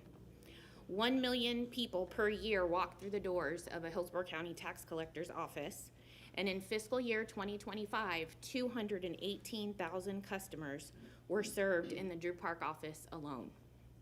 It is our busiest location in the county, serving West Tampa, Town and Country, South Tampa, West Shore, and surrounding neighborhoods. For many transit-dependent residents, this is their only access point to essential services, such as getting a driver's license. For a little history on this facility, it used to be the site of the old state MLK DMV office, and if you're a Tampa native like me, I'm sure you visited that office back in the day. In 2014, the tax collector, who provides state services at the local county level, partnered with the state to assume a 99-year land lease for that property. Then tax collector Doug Belden tore down the old building and built a new state-of-the-art tax collector's office that opened in 2015 at a taxpayer cost of approximately $4 million. This was part of the tax collector's long-term strategy to save taxpayer dollars on facilities with recurring expensive lease payments. Although the land is leased from the state, the tax collector built, fully operates, and maintains this facility today. It is the tax collector's preference for the existing Drew Park Tax Collector's Office to remain untouched entirely. Nearly 900 customers walk through those doors every day. That is built-in foot traffic for any development that would be fortunate to have as a neighbor. Displacement would be very costly to taxpayers. Replacing a 5-acre property with a 25,000 square foot building today would far exceed the $4 million we paid in 2015. Roughly, it would be more like 15 to 25 million. Local property tax commission revenue already subsidizes the state services delivered by the tax collector's office. If property tax reform eliminates or reduces our revenue that comes from property tax commissions, we may simply not have the budget to replace this building, and there's no state funding waiting to fill that gap. If keeping our existing facility is not an option, the tax collector must have a seat at the table in negotiations about the future of the Drew Park Tax Collector's Office prior to finalizing any decisions. We are committed to being good partners in Tampa's future, but we cannot stand by while our busiest office is in jeopardy without a funded replacement plan. Tax Collector Nancy Milan welcomes the opportunity to meet with any council members to discuss this matter further or answer any questions that you may have. And I thank you again for your invitation tonight. Thank you, Jennifer. Appreciate it. Our next speaker is Michael Moreno with the West Shore Alliance.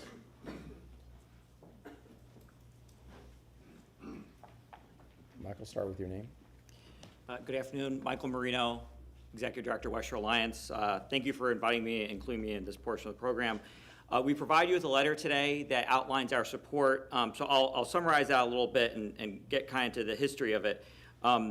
We were, first of all, the letter that you received tonight, also the County Commission got. So if you want to compare notes, it's the exact same letter.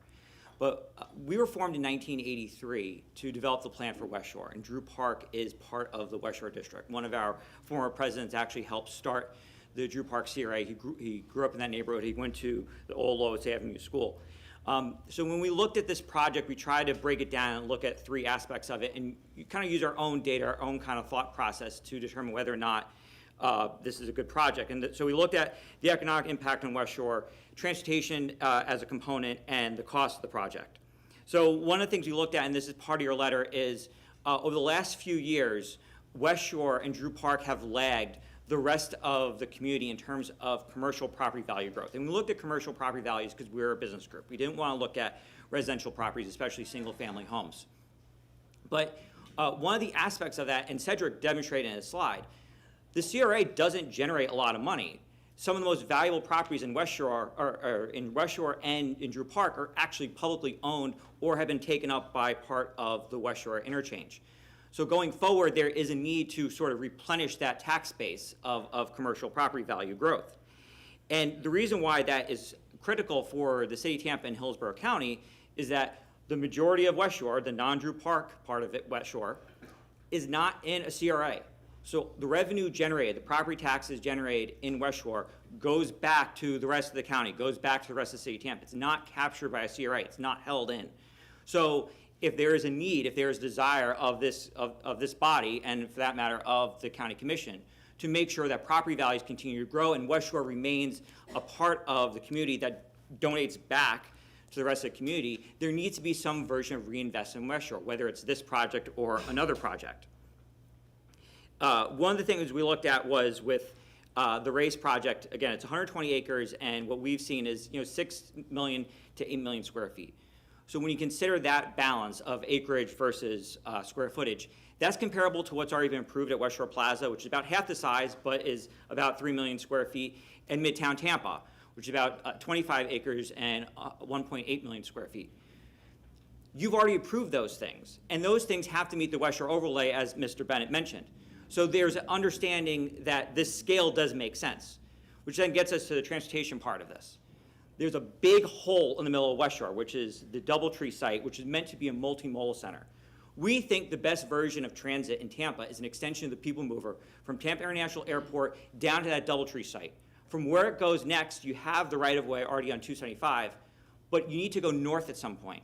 And one of the best ways to go north is up Dale Mabry and have this site where the Rays would be as one of the options for TOD, for redevelopment. And because of the potential development there, you have the potential for ridership. I came to you in February when you were going over the comp plan, and I specifically mentioned the fact that the RIA grant will look at ridership in a particular catchment area. And the future land use plan looks at transit density bonuses. That gets into affordable and workforce housing as well, because you're providing those benefits. The other thing I mentioned, because I'm a baseball fan, I couldn't leave this out. 25 out of 30 Major League Baseball teams have some access to premium transit. Baseball is an everyday game. You need all transportation options. It also includes pedestrian access. FDOT's going to take care of the roads, but one of the things that you should ask of the Rays is make sure that that plan for 120 acres expands out, that people can actually walk to the game. Anyone who's been to a Bucks game in the last 50 years knows walking to a game is pretty hazardous, but you can get there. Make sure this is also true for what ends up happening with the Rays. And so the last part I want to add is really gets into why we wanted to make a statement. There's the cost of the product, there's also the cost of doing nothing. And what is perceived and what is known to this community. Because if we were having the same conversation about transit right now, you'd have the same level of pushback. We have to do big things. We have to figure things out. And it's really hard what you have to figure out. So you should hold the Rays accountable. You should try to get the most out of this project as what you can. But the fact of the matter is, if we don't do this, then we join the ranks of Oakland, we join the ranks of Montreal. They're the only two Major League Baseball teams that have moved since the creation of the Buccaneers. So that's something you have to think about, and that's something we thought about, and that's why we are in support of this project as it stands. Thank you. Thank you, Michael. Our next speaker is representative from our firefighter local 754. Good morning, sir. Start with your name, please. My name is Walter Hill, the Legislative Vice President of Tampa Firefighters Local 754. Good evening, Chair, members of Council, and residents of the City of Tampa. Thank you for the opportunity to be here today, and I also want to thank the Rays organization and compliment their willingness to take our concerns into consideration early in this process. We appreciate the transparency and the ability to stay engaged as discussions have moved forward. Our focus is straightforward: public safety, fire protection, and EMS service delivery. We have heard and we acknowledge that public safety services are not anticipated to be impacted operationally, and that any impacts being discussed are financial in nature. And that distinction matters, because how those commitments are carried out is what ultimately impacts service delivery. As this process moves forward, our role is to ensure that those commitments are clearly identified and maintained as details develop. Public safety depends on consistency and execution. Response times, staffing, infrastructure, and system reliability all require long-term planning and follow-through. Those are not areas where uncertainty works. We would also emphasize that identifying funding is only one part of the equation. Historically, projects like CAD upgrades, facility improvements, and new station developments have been planned and budgeted, but not always prioritized or delivered on the timelines originally expected. From our perspective, planning without prioritization is where the gap begins. That context reinforces a simple point. Funding alone does not deliver service, execution does.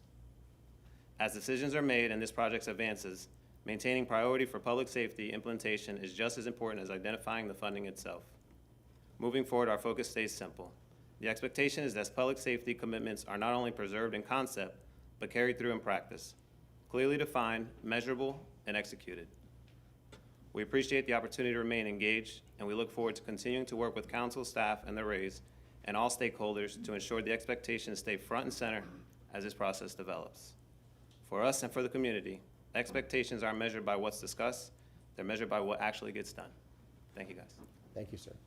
Our next representative is from our law enforcement union, a local PBA. Brandon, start with your name, please.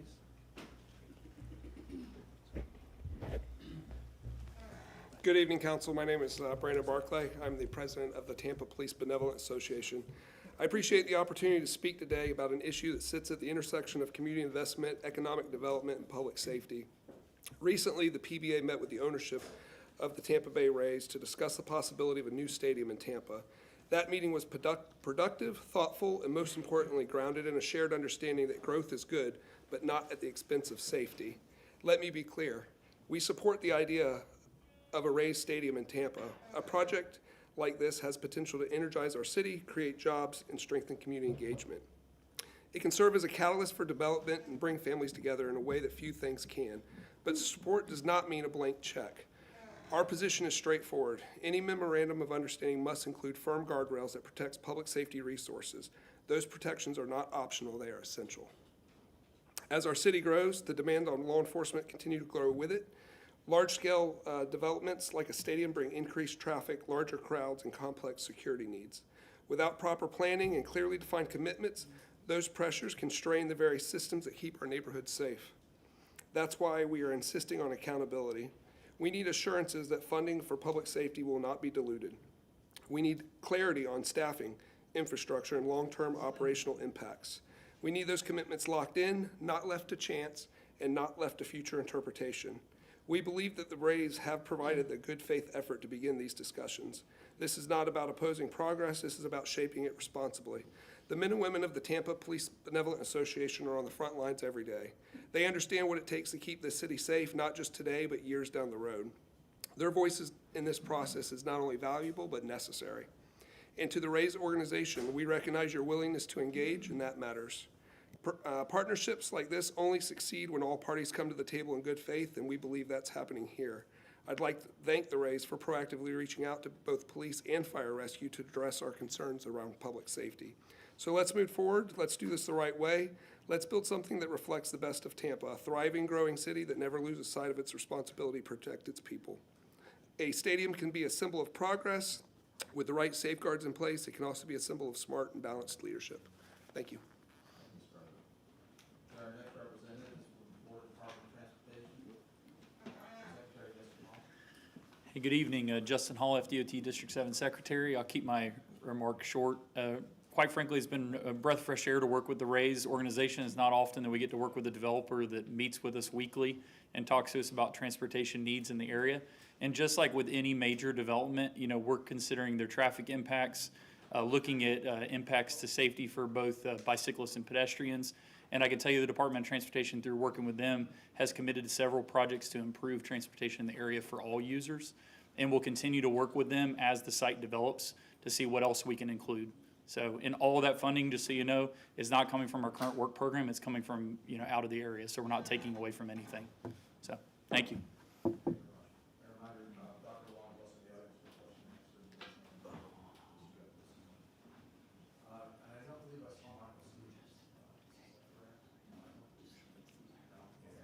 That concludes those stakeholders that were on the agenda.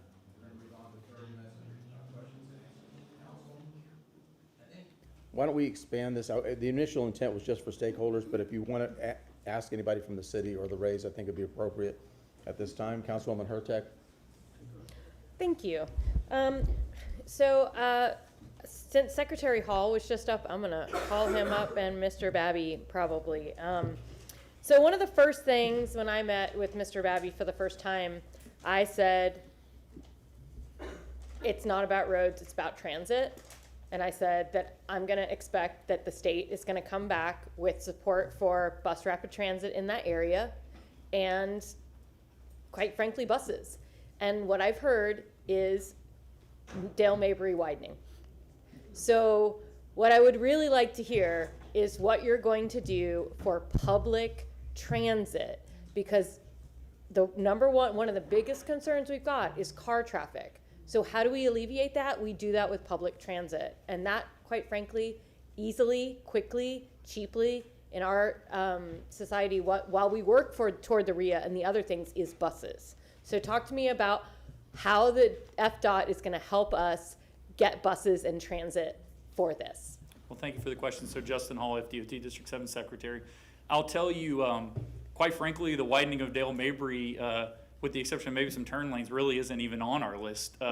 Expansion of Tampa Bay Boulevard, some widening of the southern part of Air Cargo Road, safety improvements on Dale Mabry, new signal, pedestrian overpass, things of that nature. But when it comes to transit, honestly, in the early conversations we've had with the transit agency, it's about transit accessibility, not necessarily a need for additional service. Now, if we need to talk additional service, we can talk about that. But I'll tell you that right now it's access to that area.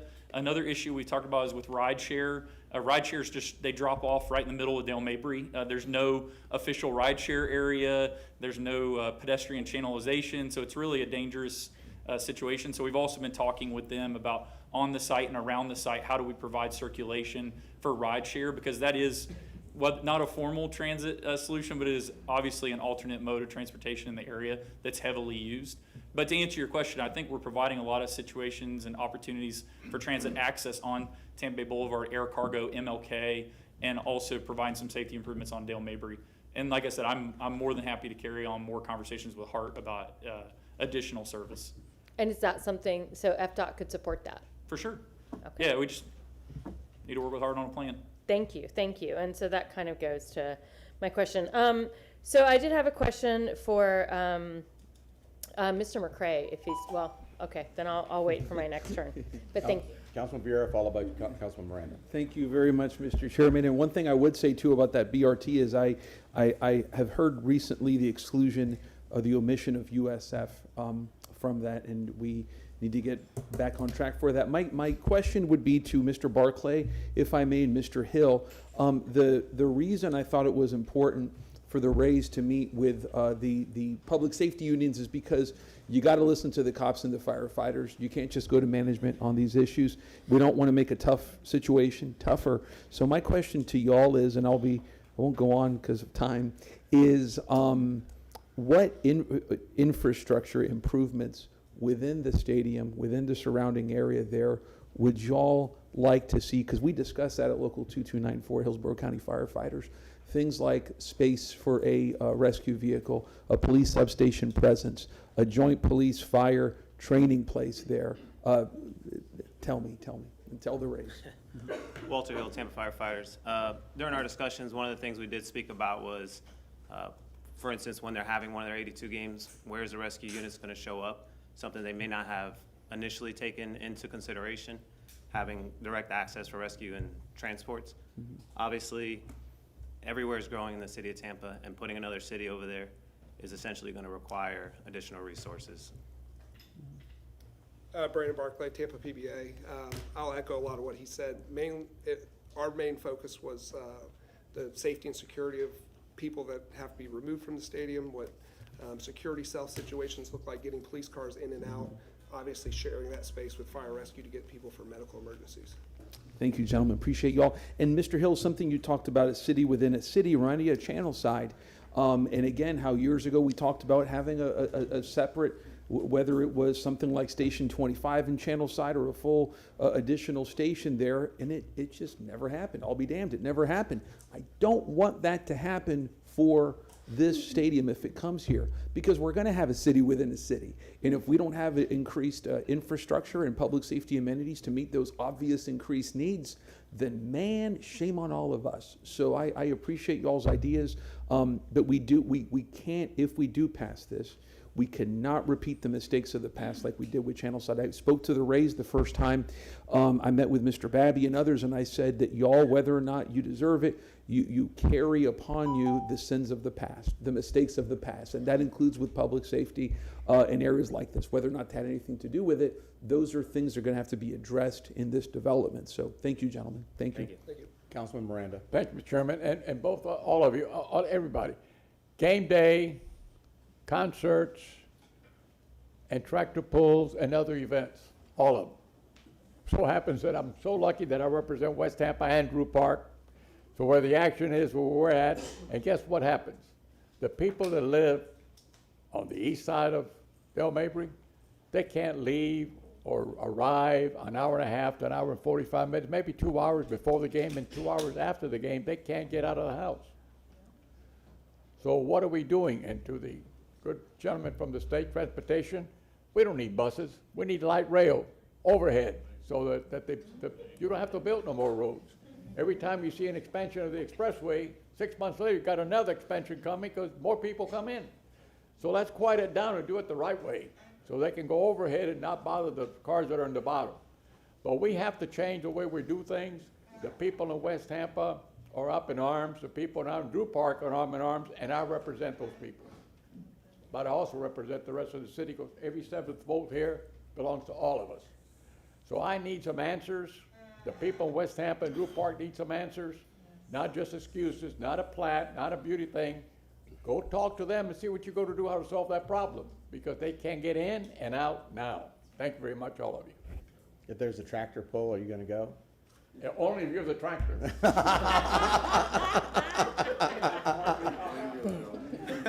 Councilwoman Young. Touche. Mr. Dennis Vera, I have a question. So I think I heard you mention earlier when we were talking about funding and property taxes, I think I heard you say that we may have to cut funding from some of the CIT project lists. Did I hear that correctly? Okay, so how do we prevent that from happening? Because obviously that's not something that we want to see, especially a community. Is that something, I know you're still, talking about negotiations, still working out, what the figures are going to be, but is that something that we're putting in writing that we're not going to cut funding from those projects?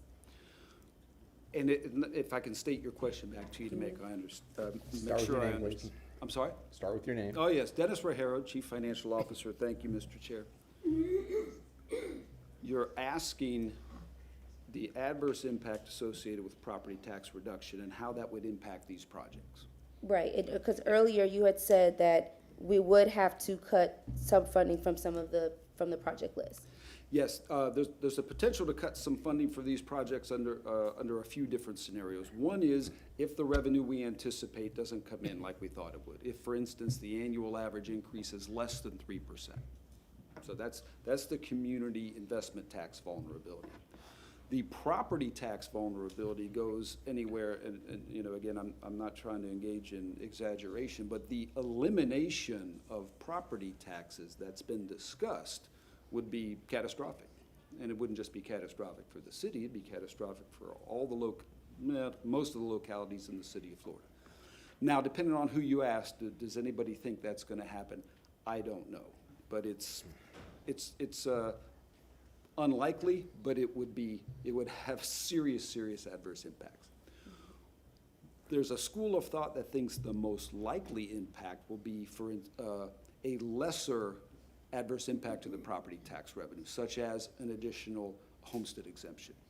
Things like that, which we've weathered in the past, and I'm sure we'll weather again, but they're by no means a positive for our revenue projections. There would be a reduction. If an action is taken at the legislative, state level to reduce property taxes, there will be a negative impact. So I say that to say, how do you buttress these projects right here against those vulnerabilities? And there's a couple of I'm sorry, can I continue speaking? There's a couple of possibilities. You'd look at it from the revenue side. Are there other revenues appropriate for these projects? Or you'd look at it from the expenditure side. Are there other expenses out there of a lesser priority than these projects? And that's probably more of an answer than you wanted, but on both sides, the inflow and the outflow, we would have to look at that along with the mayor and city council as to prioritization. Because both of those scenarios would take revenue away from what we'd like to accomplish. Thank you, sir. Thank you. Councilman Carlson. Is Mike Marino still here? Yep. Where is he? Okay, can you come up? So Mike, you're I think of you as a planner and a transportation expert. You're also head of the West Shore Alliance. And maybe Mr. Babby would like to refer to this too. As Councilmember Miranda said, we have heard feedback from the neighborhoods, Drew Park, but also those further east, even his neighborhood, which is on the other side of Raymond James. Is there the beginning of any kind of master planning going on that includes transportation, land use, accessibility between? Mr. Babby mentioned that there's a positive discussion with the Yankees and also the Bucks. But is there any kind of master planning, and would your organization lead that, maybe with the Planning Commission and DOT, or who would lead that and convene that? So I'll kind of take it in sequence. I've actually spoken to one of the leaders in the neighborhood, Michael Marino, West Shore Alliance. I've spoken to one of the leaders in the West Tampa Heights neighborhood who participates on our committees and talked to him a lot about the issues that Councilman Miranda mentioned, the fact that you're kind of trapped in that neighborhood. Our office is right there at Himes and MLK, so I know how it is on a Thursday night football and Monday night football. It's hard to get in and out of that neighborhood. Obviously, St. Joseph's being there, there's a need to improve upon that. And that's why I mentioned this race site's 120 acres, but the scale of the impact is going to be much larger. So that's where the pedestrian component can come in. We as an organization have had a master plan since 2012. We're in the process of updating our transportation action plan. That'll come to you in some format probably after October 1st. But the next phase is to update our master plan, which is from 2012, like I mentioned. But the action that you've all taken with the comp plan, even though the state kicked it back, that leads to the potential redevelopment of West Shore through mixed use. So that's where this opportunity is. We have the mechanism to do our own planning, but you have representative from the TPO here, you have Plan Commission is a good partner of you all, but that's an opportunity where you take this 120 acres and expand it out.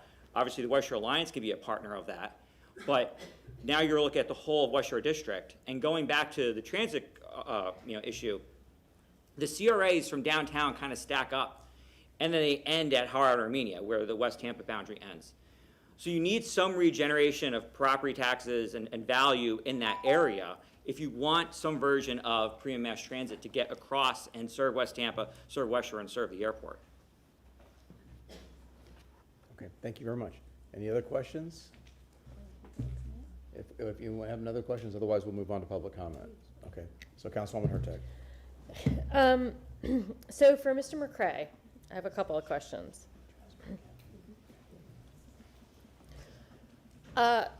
In the recent history, when is the last time the CRA has bonded for anything? Have not. Yeah, so this would be the very first time that the CRA has bonded. That's correct. I'm concerned about that.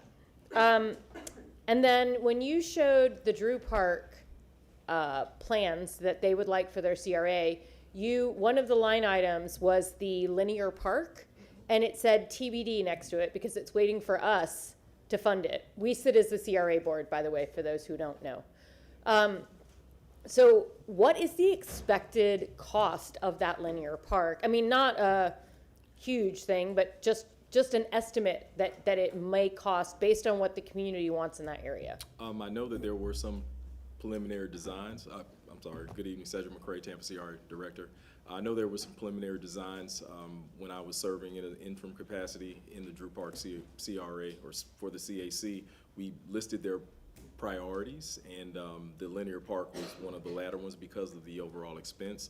And I highlighted 3 of the 4 projects that earlier that they shared were the priority.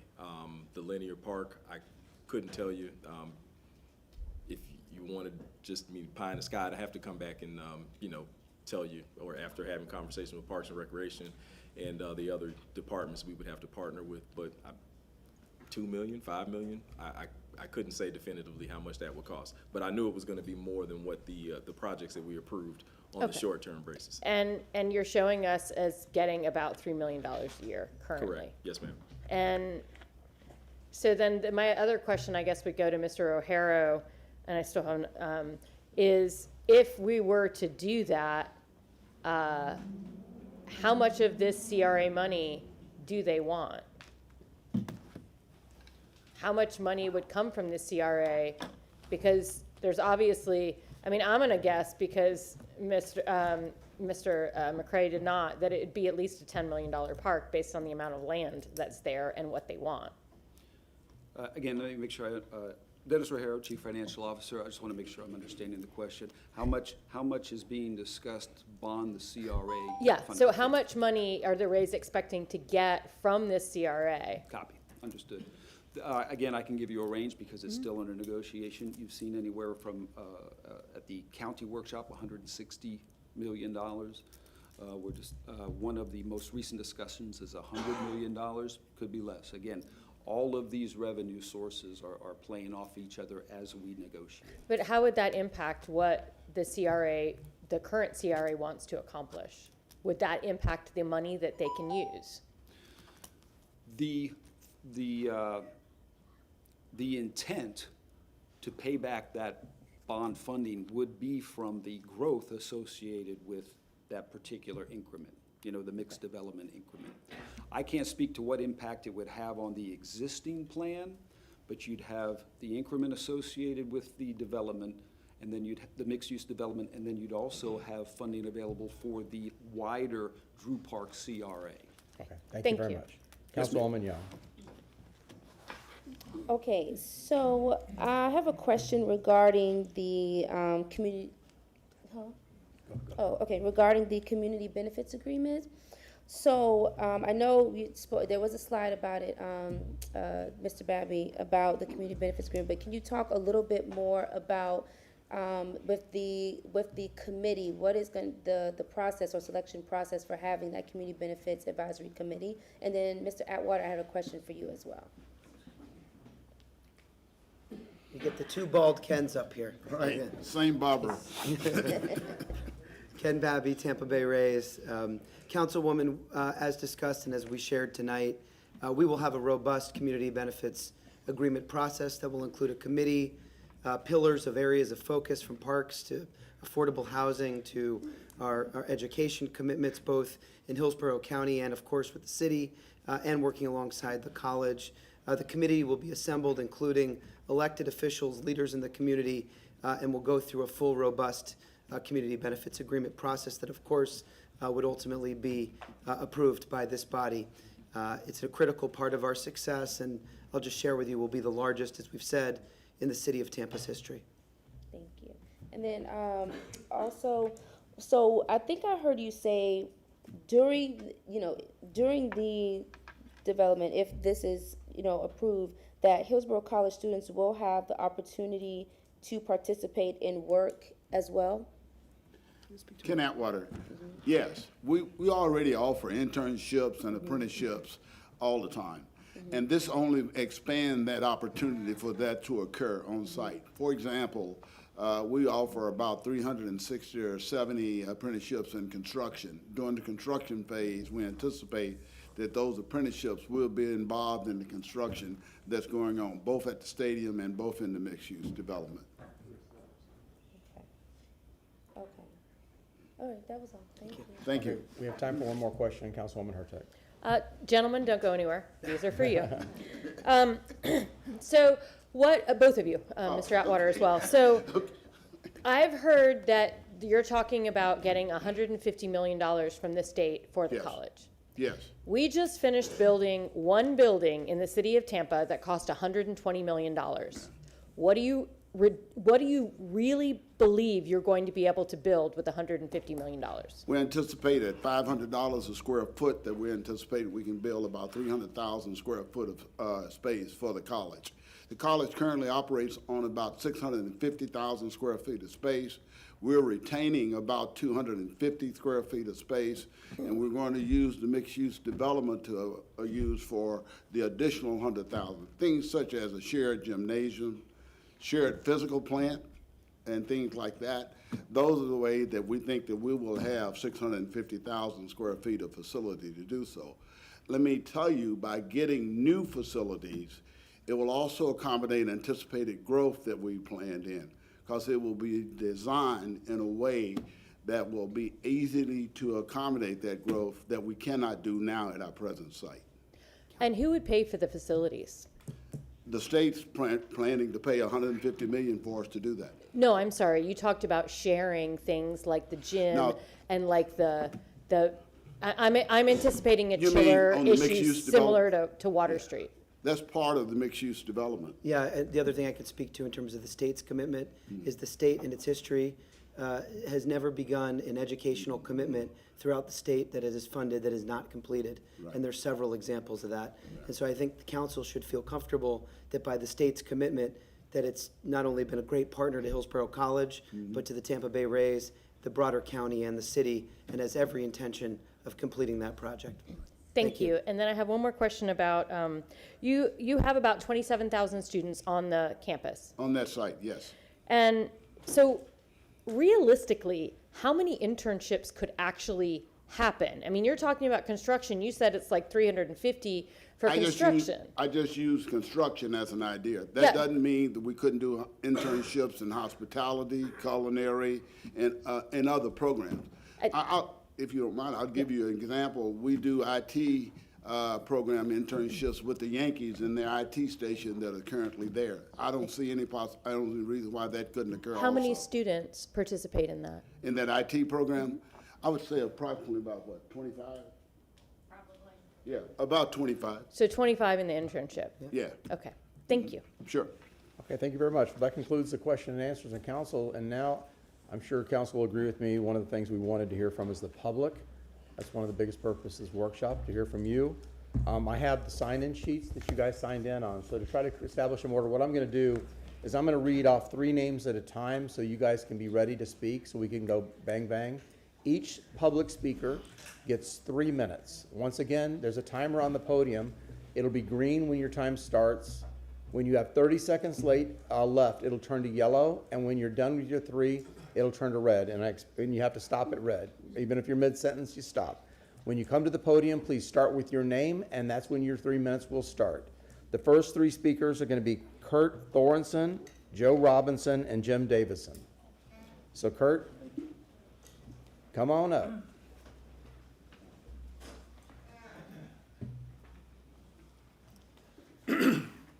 Good evening, everybody. My name is Kurt Thorson. I grew up on the southern shore of Tampa Bay and could see downtown Tampa from across the bay when I was a kid. I would visit Tampa often growing up, and I moved here after I finished college, and I have no intention of leaving. I love it here, and when I wear a TB hat when I travel, it's not just because I am a Rays fan, but it's because Tampa and the greater Bay Area is my home. I wear the TB with pride. Tampa is a major league city, and we need major league leaders to bring this deal home. In 2021, I attended a Tampa Bay versus Atlanta baseball game in Georgia. Tampa Bay won, and that was my first time visiting the Battery. I was floored by the development, and I had never seen anything like it. This project has the potential to usher Tampa into the higher echelon of cities and destinations. Striking out on this opportunity would be a catastrophic step backwards for Tampa, one that the entire area would suffer the ramifications of. Many municipalities across the nation are prepared to construct similar districts: Cleveland, Kansas City, Vegas, LA, Arlington, Atlanta, Buffalo, Indiana, just name a few. A new era of such complexes is emerging, and Tampa has the opportunity not many other regions have to take a sizable piece of the pie for generations to come. Perhaps you heard over the weekend that Miami was informed their stadium no longer meets the NFL's requirements for hosting a Super Bowl due to a lack of an entertainment and events complex around the stadium. Tampa currently does not have this either, and while other cities are constructing their own complexes to secure their spot in line to host major events, the Rays Entertainment District could solve this need. City Council is expected to look for opportunities to spend and invest money so as to receive a return on investment while also improving upon the city. The RAISE project accomplishes all the above. Talk about a grand slam home run. Lest we forget, a $100 million public investment in Water Street has realized $23 million a year annually in tax revenue with $7 million in tourist taxes. A prime example of a public-private partnership. There's an opportunity of a lifetime staring us in the face in Hillsborough County and Tampa, and have never had such a project accessible to them, and perhaps never again if we squander this. Furthermore, these sports venues host far more events than just the home team's games. 2 years ago, the WWE's Royal Rumble was held at the Trop and it generated $47 million in economic output alone. The district on Northdale Mabry will be an economic juggernaut that returned millions to the company in taxes alone every year. This is a generational investment for us. I want Tampa to be a leader and remain relevant as other cities do what they see fit to do the same. Tampa wants to think like a city that can truly sit at the table with the biggest markets in the country, or does it want to treat every major investment like it is too ambitious for this city and area? Where are you willing to establish Tampa's ceiling? We are Tampa. We're not Sarasota. We're not Ocala. This is what we do. Please vote in favor of the new race development and the ushering of Tampa into a new class of municipalities and on this continent. Thank you, Kurt. Joe Robinson, followed by Jim Davison.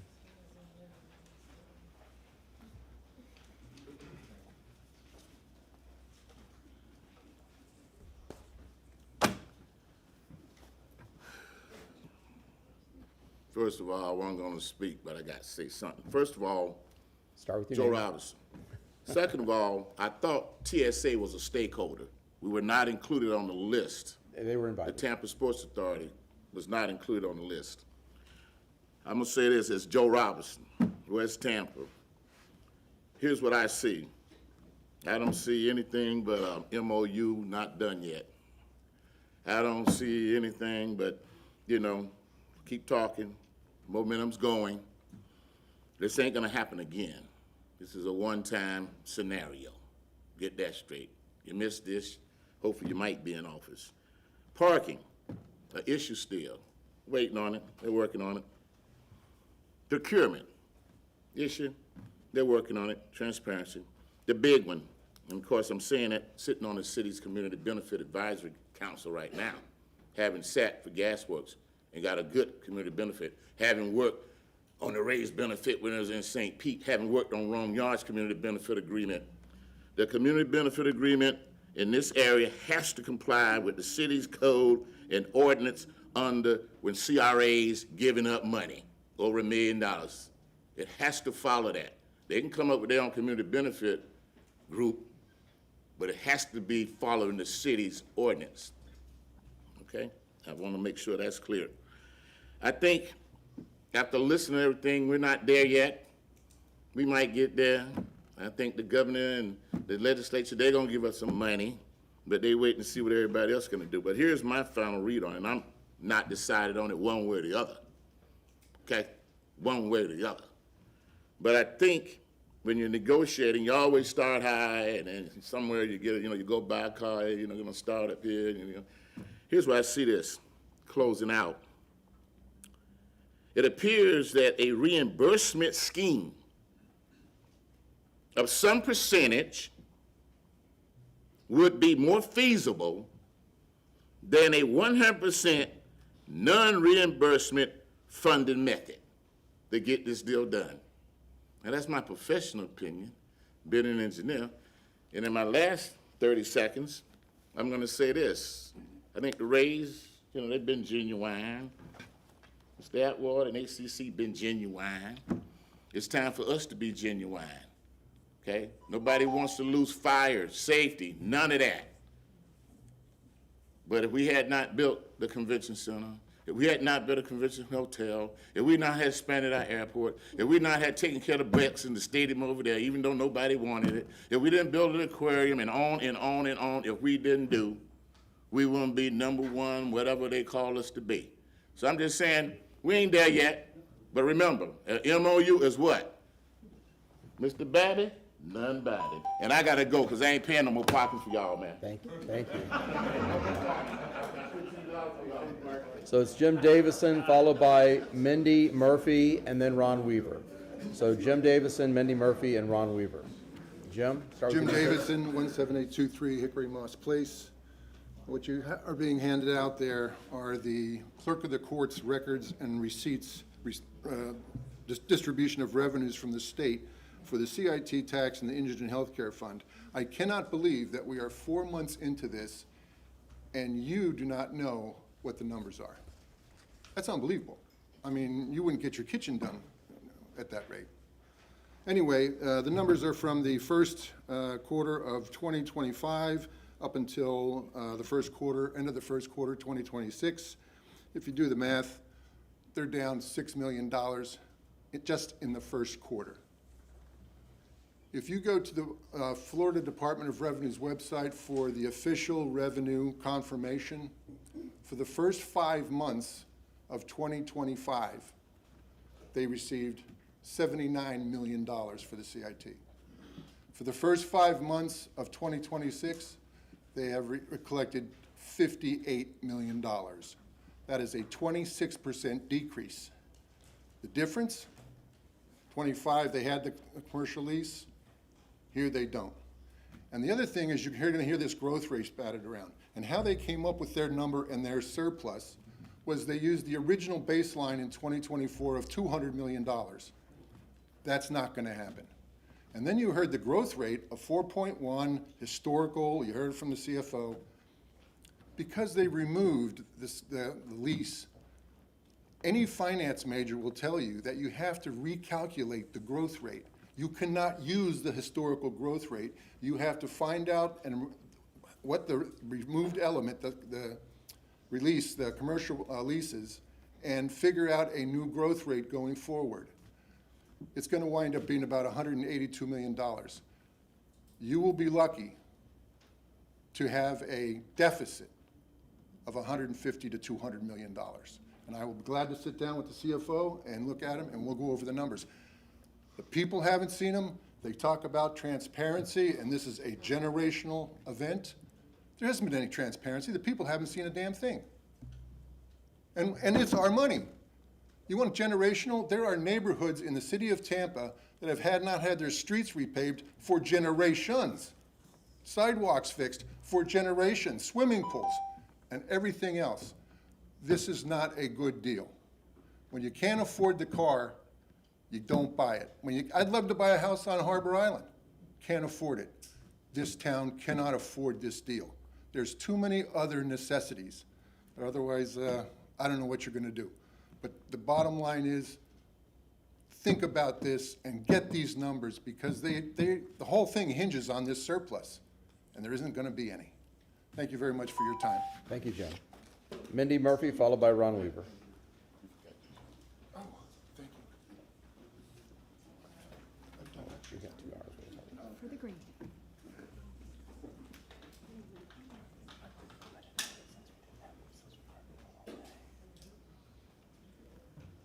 Waiting for the green. Yeah, start with your name. And Okay, it'll Mindy start. Murphy. My name is Mindy Murphy. I am the CEO of the Spring of Tampa Bay. We are the Domestic Violence Center for Hillsborough County.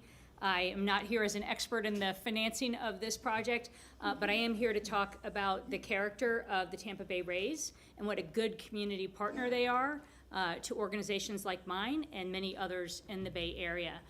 And I want to talk specifically about 3 ways that they help. They have been great financial partners to the Spring and to our colleagues across the pond in Pinellas County. They've supported survivors of domestic violence and their kids with their money. They've supported us with volunteer projects. And most importantly, they have been an amazing advocate for survivors and making sure, we talk about public safety. One of the things that we do to make sure that people are safe is we make sure they know the resources in their community. And when they just redesigned the trop for the final couple years that they're going to be there, they had an amazing public awareness campaign that they put in every restroom in the trop. So if you've been there for a game, you will see posters in the bathrooms, men's and women's bathrooms, that say, "Are you safe at home?" And that message is to make sure that if you are a survivor of domestic violence, that you can be directed to the Spring in Hillsborough County and CASA in Pinellas County to receive life-saving services that sometimes are the difference, again, between life and death. So they are an amazing community partner. Their character is strong. Their prior ownership group was great, and the current ownership group is even better. So I just want to make sure that that isn't lost in the discussions about what good people they are and how much they care about the community that they now call home. The other thing I want to say is that we are part of the Drew Park CRA. The Spring owns 21,000 square foot property on 1.1 acres that we've owned now for several years. It was an 85-year-old building that we rehabbed.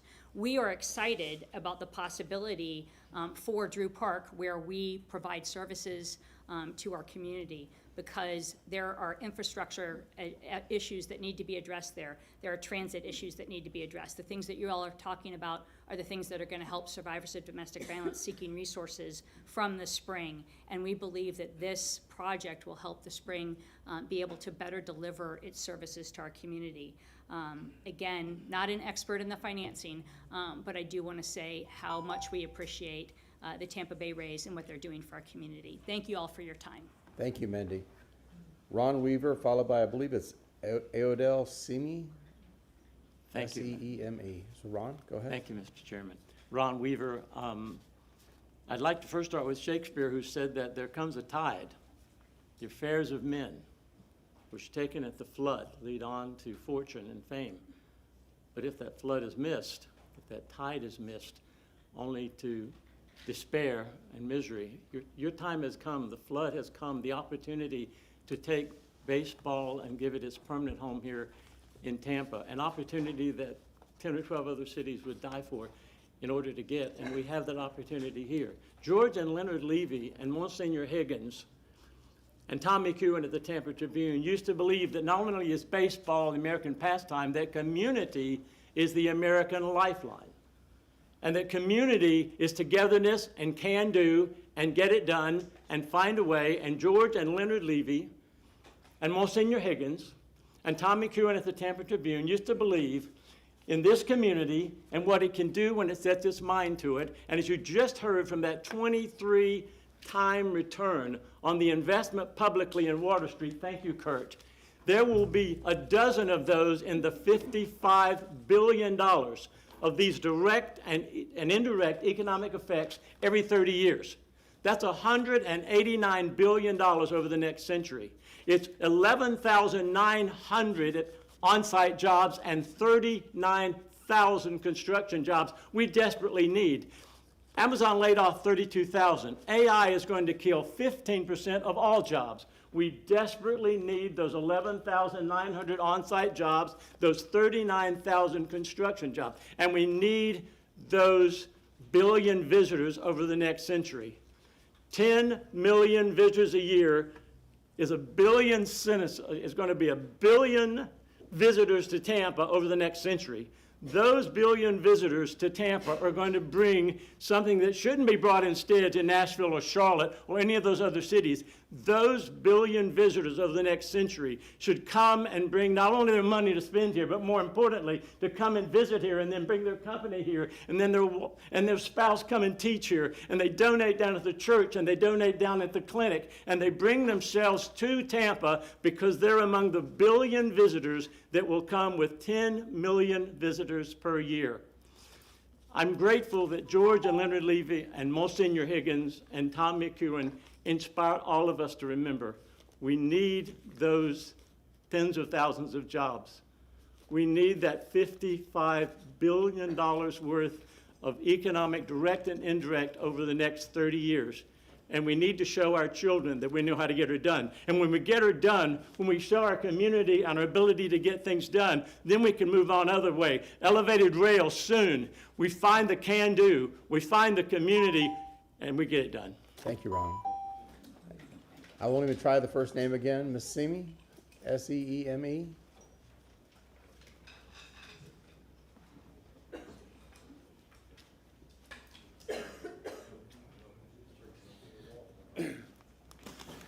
Good evening. Good evening. Todd Semi.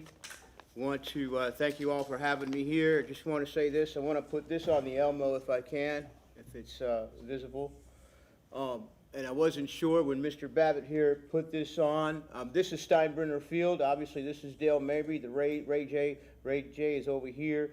And I didn't know if this whole complex was taken all the way to Lois, but maybe you guys could, because there was a rendering of the architecture. I just want to say this. I grew up, in New York. There's nothing like going, when my dad took me to Shea Stadium and I saw Tom Seaver on the hill, you can't put money on that, okay? I grew up, went to Jefferson High School, class of '82. Luis Gonzalez was at short, won the World Series, and Fred McGriff was at first base. Dwight Gooden was pitching for Hillsborough High. He won the World Series, 2 World Series and 1 Hall of Famer, okay? So this is an opportunity. Now, I grew up at 14 years old selling Cokes at the old Sombrero over here, okay? The old Sombrero, and Doug Williams was quarterback, and had John McKay let him throw the football in that game, we would have beat the Rams and gone to the Super Bowl, but he didn't.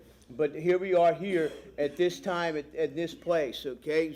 Then we built Raymond James Stadium, and then we came over and Phil Esposito had a dream to build Amalie Arena, and he built Amalie. He said, no, hockey will never work here. Hockey will never work. Well, it did work here. We got 3 Stanley Cups and 2 Super Bowls. I know you won't believe me, but it's true anyway. Tom Brady was signed. I called Brian Glazer and told him he was worth the $25 to $30 million to sign him, and then Jason Light got on the phone because my buddy on West Shore, Mike DeBasio, said that they're having trouble signing Tom Brady, and Robert Kraft listened to Bill Belichick and let him go, and I got Tom Brady signed over here, and we won that Super Bowl because I knew he was the missing piece.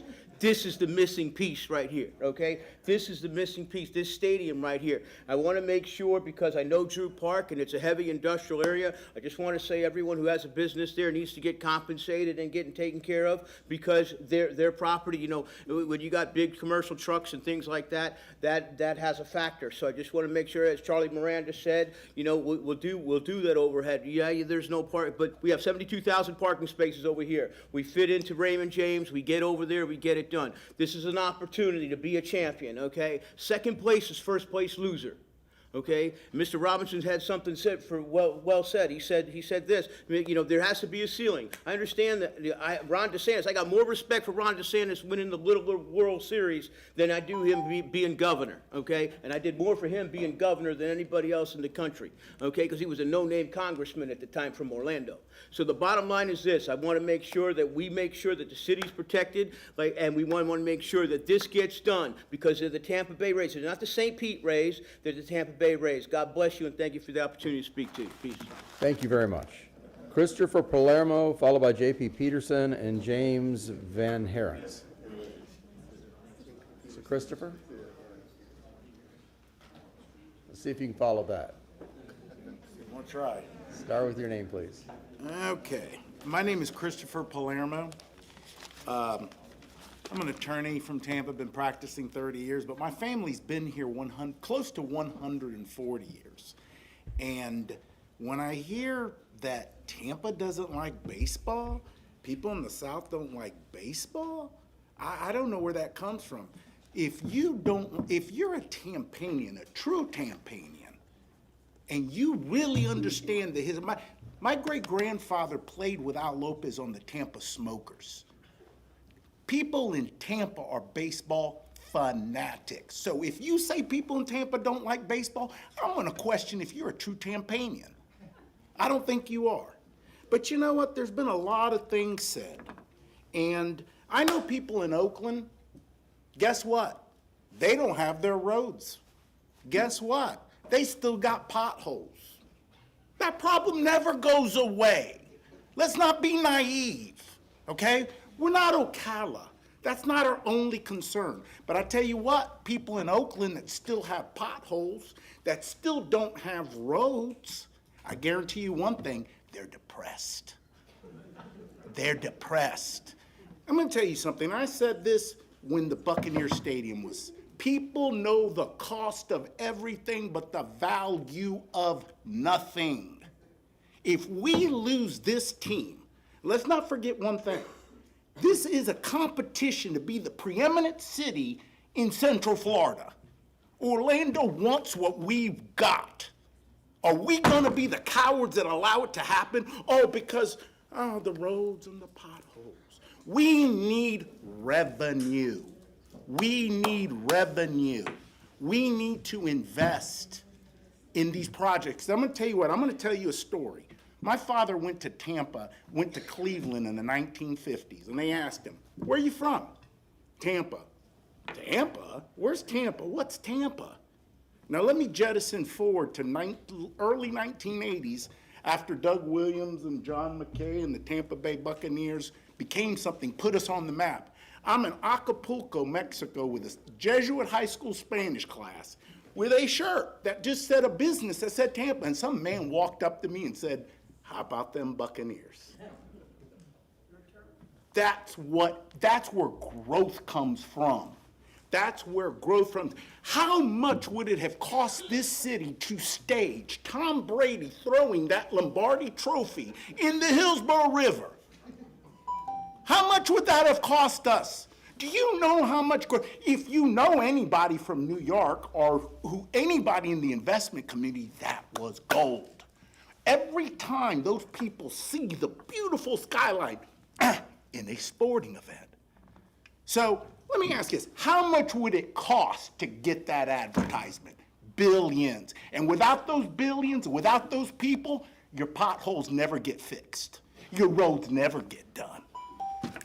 Learn something. Thank you, Christopher. Go ahead. Put your mic on.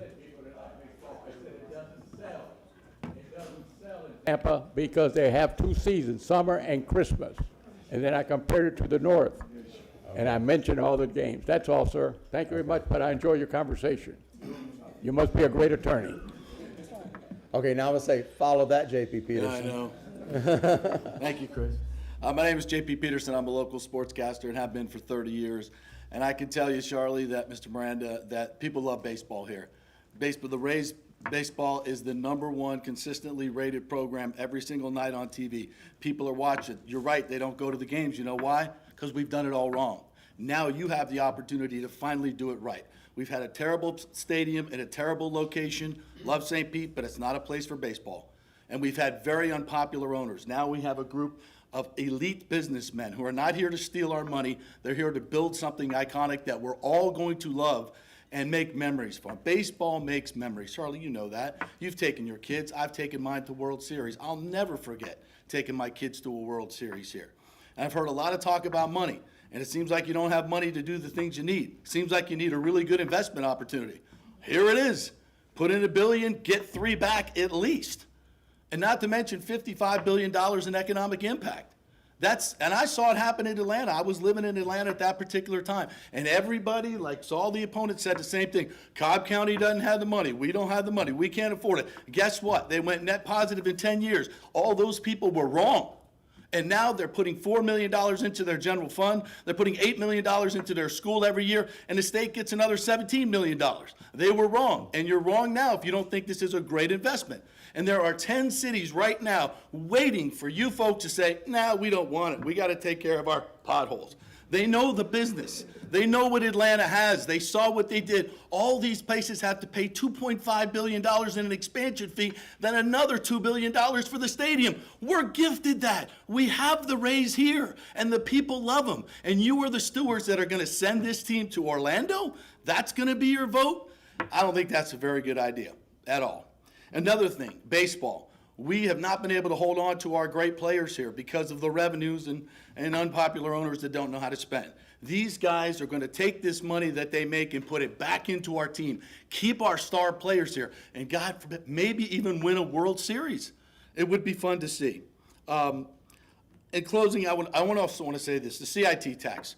We built Raymond James Stadium for $168 million. 3 Super Bowls, national championship, another one on the way, college football, monster trucks, Taylor Swift concerts. None of it would happen. The Bucks would be in Orlando if we didn't spend that $168 million.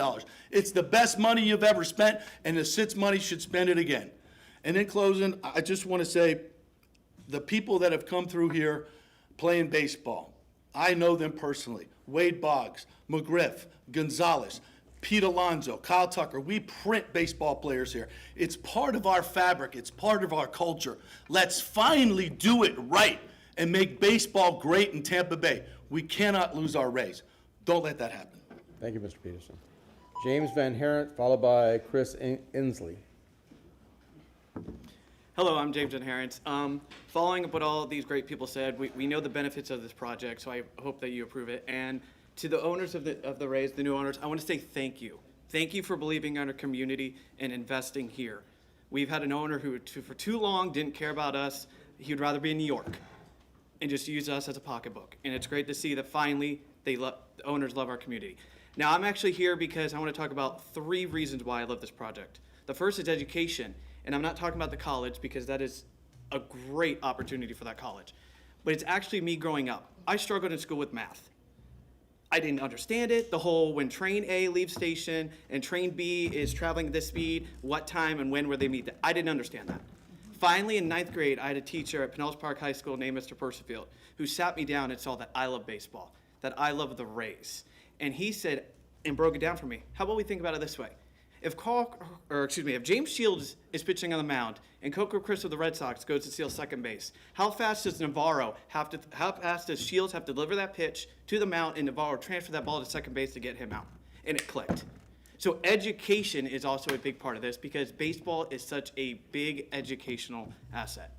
Second is community. There is a lot of pride in this community. Baseball brings community together. Growing up, my dad took me to baseball games. Those are the biggest memories I have with my dad. When I was in Cub Scouts, the Rays had a sleepover at Tropicana Field. I got to sleep on the turf. And that is some of the best memories I have with my father, just talking about baseball and building that community.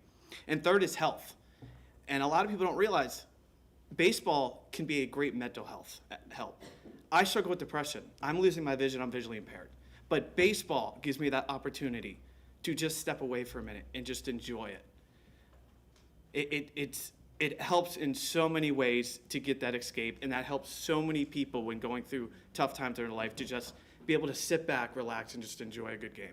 So I urge you all to please pass this because this is such a good deal for our community. Thank you. Thank you very much, James. Chris Inslee, followed by Devin Garnett.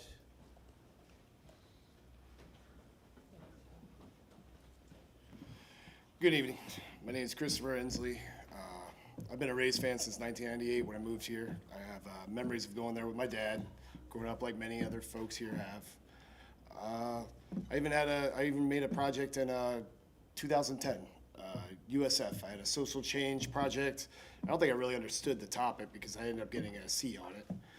But I wanted to create social change, so I wanted to see where we could develop a new Rays stadium in a better location that was already built. Because there's plenty of Rays fans here. This Tampa Bay region, everybody's a baseball fan in my eyes. But getting over across the bridges, to be in that little spot in St. Pete in the tip of Pinellas County, you draw a giant 50-mile radius around where that location is. 80% of that is in water. If we build a stadium in a metropolitan center like we have now over here in Tampa, I believe that the Rays could flourish. We're nothing short of baseball fans at heart. There are probably about 10 other cities that would beg for the opportunity that we have right now with $100 million or 100 acres of land sitting right directly across from Raymond James Stadium on Dale Mabry. You have cities like Salt Lake City, Portland, Charlotte, Nashville, and especially Orlando. We don't want to lose our baseball team to Orlando. Come on, guys. Let's get this deal done. Make Tampa a forever home for the Rays. Let's go. Thank you. Thank you. Devin Garnett, followed by Alejandro Noriega. Good evening, Commissioners. My name is Devin Garnett. I'm a lifelong Tampa Bay resident. This conversation has been going on since I was in middle school. Since then, I've graduated high school, left for college, started my career, moved back home, met my wife, got married, bought a house, had a child, and even bought another house. In other words, this has followed me through every chapter of my life, and respectfully, it's gone on for far too long as I watch other cities get these deals done with ease. This is a once-in-a-lifetime opportunity for our community. For the existence of the Tampa Bay Rays, we're labeled as a small market team. There is nothing small market about Tampa Bay. Not our growth, not our people, and certainly not our potential. What's different today is we finally have an ownership group that reflects this region, and an ownership group that has real Tampa Bay ties, people who have chosen to live here, invest here, and embed themselves into this community. In just a few months, they've shown more commitment in this region than we've seen as as fans. They want it to work here. I'm not going to stand up here and read economic statistics. You've seen them. Instead, I want to talk about something we've already lived through. Not long ago, the Tampa Bay Lightning were struggling. Arena needed upgrades, attendance was low, and downtown was empty, just parking lots and no activity outside of game night. Then we get a savior, Jeff Vinnick. He stepped in with a public-private partnership investment into the team in the surrounding area. Look at Water Street today. It transformed our city. It created jobs, drove tourism, revitalized downtown, and even people who don't care about hockey reap benefits from that investment. And yes, it required to give money to billionaires. We're talking about a redevelopment area that has generated limited return over decades, being transformed into a vibrant mixed-use district anchored by a Major League Baseball team with 81 home games a year. Add in education, jobs, long-term economic activity, it's a catalyst. We live in a tourism-driven market. Without world-class venues, we don't attract the biggest events.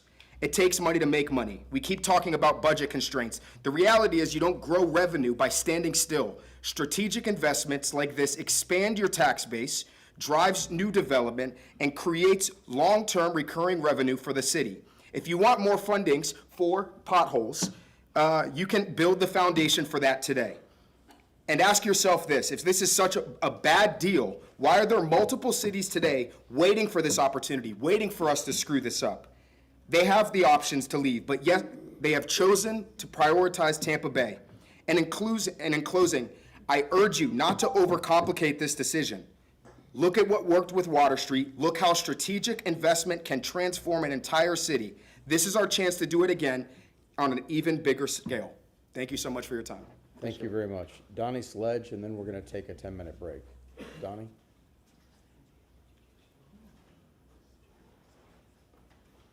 Donnie? Sorry, boss. That's okay. Start with your name, please. My name is Alejandro Noriega. Oh, Alejandro, I'm sorry. Go ahead. Nice to meet you, commissioners. I had a speech prepared, but being I have 3 minutes, I'm just going to go with my heart on this one, so I'm going to let it all out. As a Rays fan, I think this project is vital because, as my other fellow Rays fans, as Mr. Peterson said, the team needs to be in Tampa Bay proper. This team should have been here from the very beginning. The reason they weren't was because originally, when the team started, they weren't supposed to be here. It was supposed to be a ploy to bring other teams like the Giants, the White Sox, and other teams that didn't want to be in their stadiums here. Well, because of that, they are using us as a ploy, and that's why we have the bad location of St. Pete. And that's not why it should be. The stadium should be here in Tampa for a reason that Tampa belongs with baseball, as my other cohort said. Baseball is ingrained, whether it be the intersocial groups of Cuban baseball, the Negro Leagues that used to play here in the 1950s, the Tampa Bay Smokers, or the Tampa Bay Tarpons. Baseball belongs in Tampa, no matter what the cost may be. My dad and my uncle used to say, you can't take the money when you go.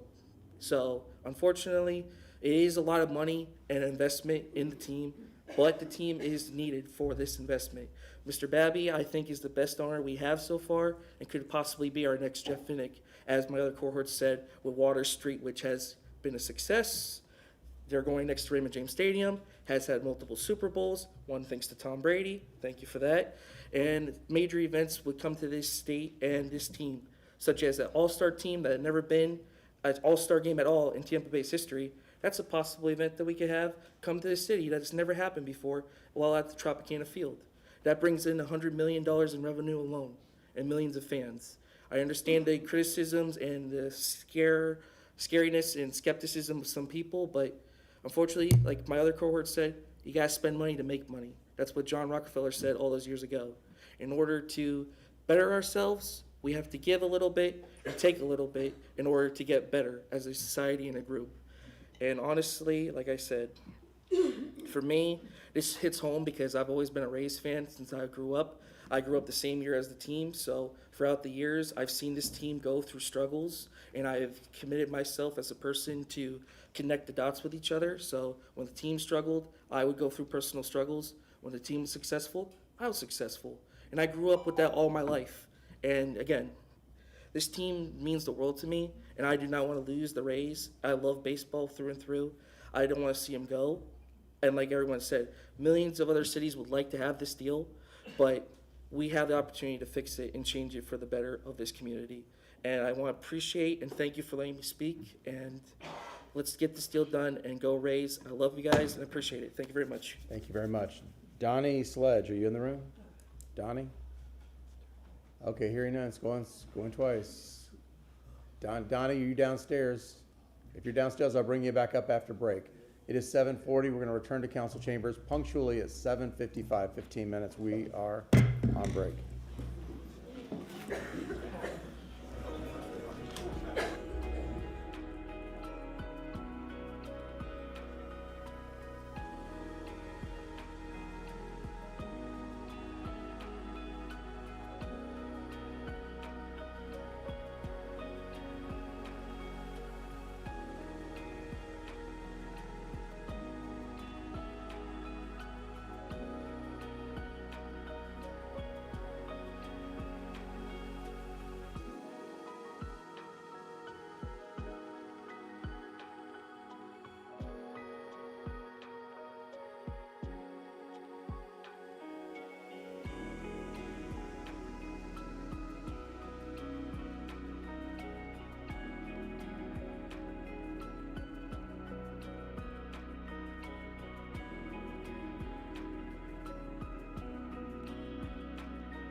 Call on Donnie Sledge. Is Donnie here? Hearing none. Okay, the next three speakers are going to be Casey Serafian, Brandon Barkley, and Julie McGill. Brandon's gone.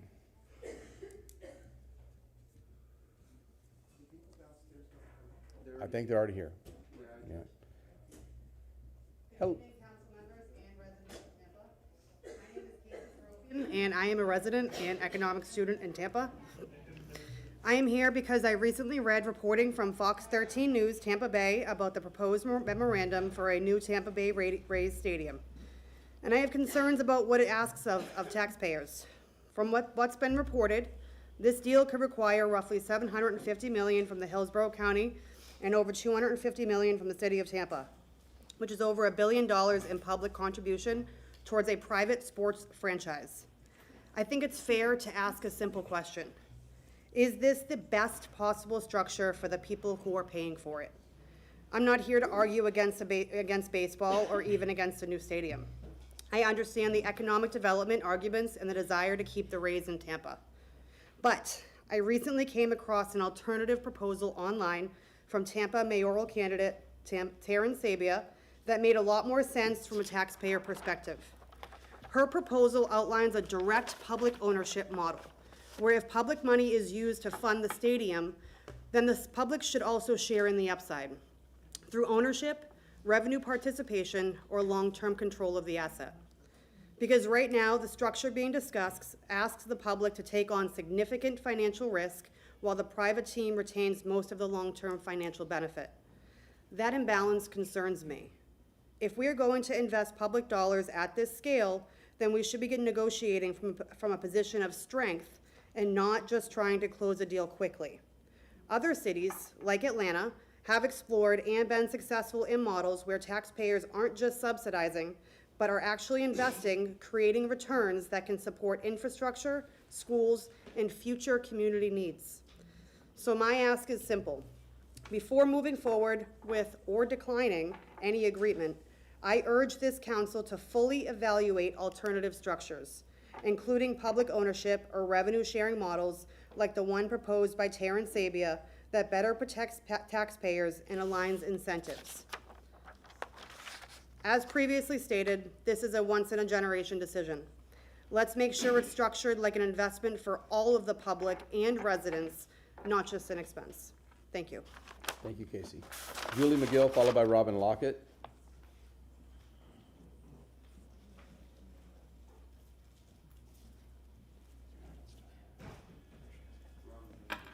Hi, Council, Julie McGill. As most of you know, I'm a general contractor, and when we look at a project and the person wants to spend $700,000 and they've only got $400,000, we usually scale down the project. So my proposal would be to scale down this project. There's 25,000 seats in the St. Pete, where they play in St. Pete at the Trop. They can't fill that. And don't get me wrong, I love the Rays. Everybody loves baseball, everybody loves the Rays. But why don't we scale down the project so that we don't need public funds? They still can play baseball here and everybody would be happy. So I also have another question. How long will this project take? And where are all these students gonna go when the whole place is torn up? So have we thought about stuff like that? And it seems like there's just a lot of sugarcoating and not enough answers on this project. I won't take my whole 3 minutes because I got to get home, but appreciate your time. Thank you, Julie. Thank you. Robin Lockett, followed by Lena Schneit, I think, and Leslie Matevin. Go ahead. Hi, Council. Hello. Robin Lockett. So initially, I'm bringing this from a different lens. So initially, I was skeptical. I went to the first meeting, and I couldn't believe everything that I was hearing because I was like, you have to find something wrong with this. So it led me to the second meeting. And the presentation was the same. The questions that were asked from the community, they were answered. And I was like, okay. So if everything that they're saying is correct and true, then this is a fabulous deal. I think it's a great deal, right? I look at, I'm down here with City Council. I fight for housing all the time. We're getting affordable housing. Question on the AMI. enough for people, all people to benefit from it. Jobs, permanent jobs, not just jobs for the construction, but permanent jobs. That question was asked, permanent jobs.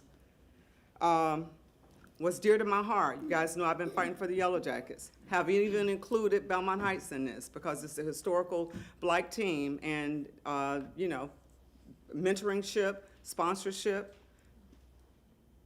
I agree with this because they came to the community to ask, right? They held several meetings. They came to the community to ask. Coach Wright wrote a letter, and I'm quite sure everyone received it. Some of you guys have responded in support of this, right? And I admire and respect Coach Wright a lot. The community benefits agreement, that's where we will make a decision sitting around a table in regards to how things will fold together.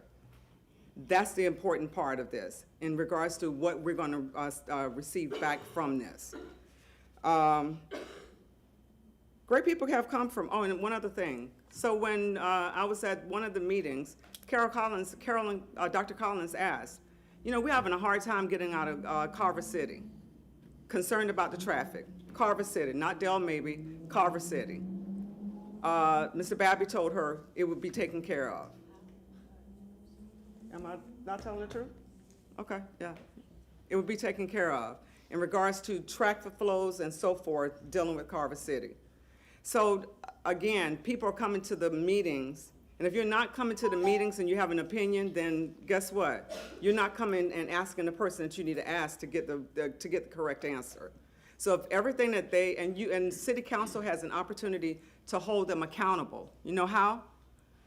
Enforcing the contract. If they're saying that everything that they are going to put into they're going to put everything into writing, and that contract is enforceable, then it will be up to the city and the county to enforce the contract. There'll be breach of contract. Thank you. Thank you, Robin. Lana Schneid,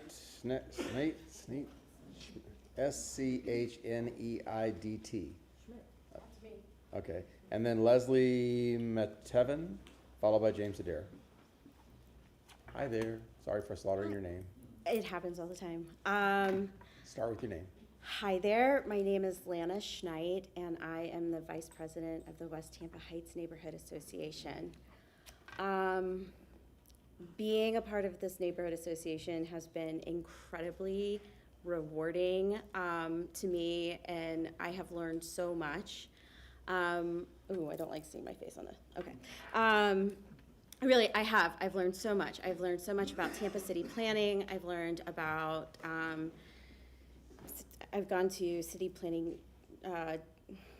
what are they called? Tampa City Planning District meetings to talk about the maps and all of those things. I have to admit that, well, and what I've also realized is that all of these things are spoken in a language that most people don't understand. And so I've been very fixated on better understanding these things so I can translate that to my community. Full admission, I don't really care about baseball. I do like shopping and eating. I appreciate education.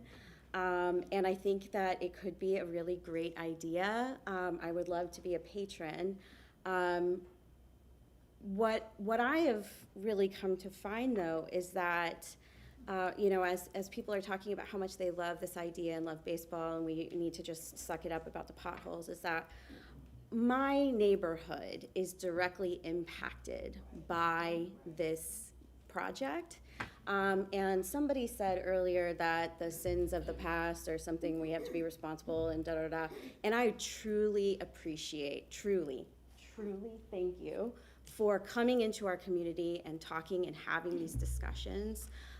Because, well, quite frankly, I was too young during the previous one, and I wasn't a West Tampa Heights resident. I love my neighborhood. Our neighbors are some young, some more senior.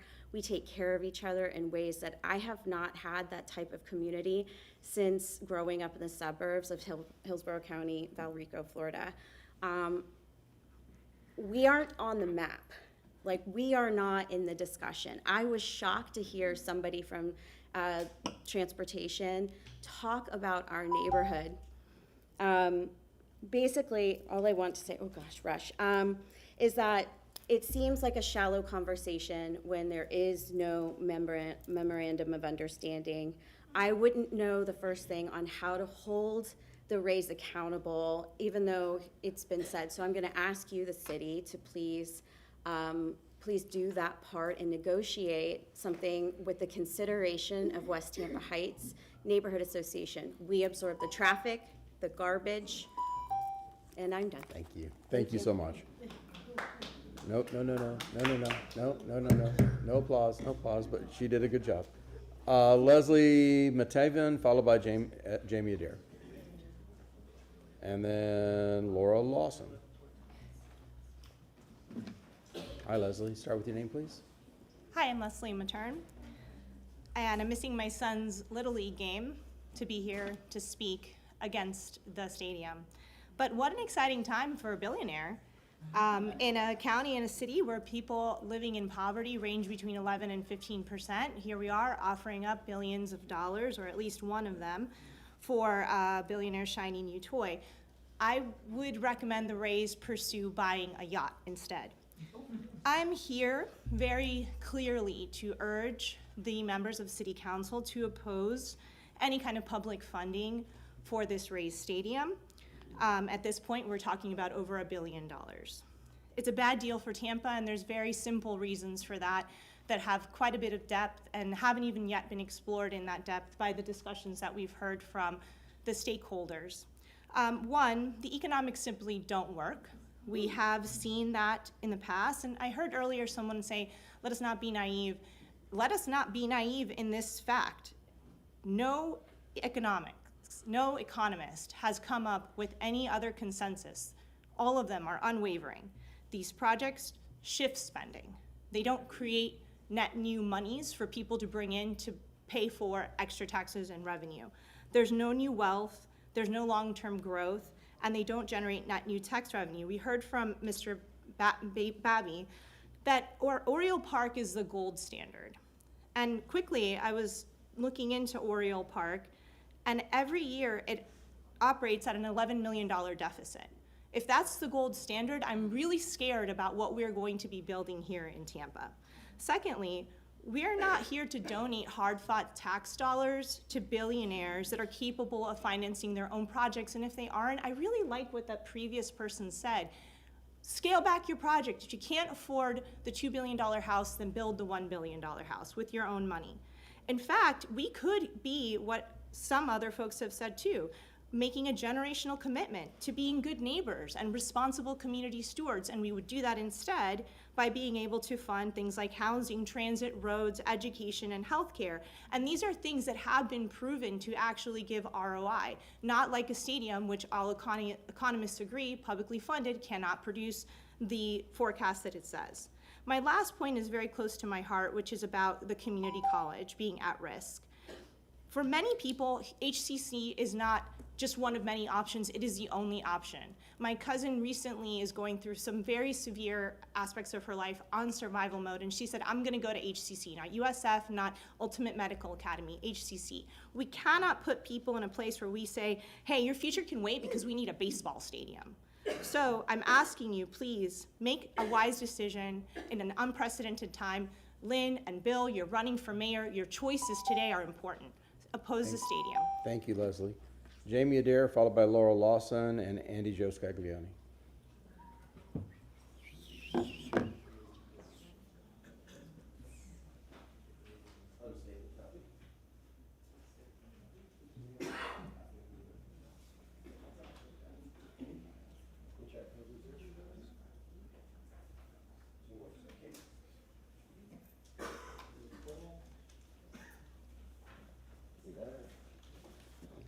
All right, James Adair, the neighbor who cares. Most of everything's been said that needs to be said. I just want to clarify a few things. You had a question about how much tax revenue we might lose if the most aggressive property tax reform comes through. It's $26 million per the property appraiser.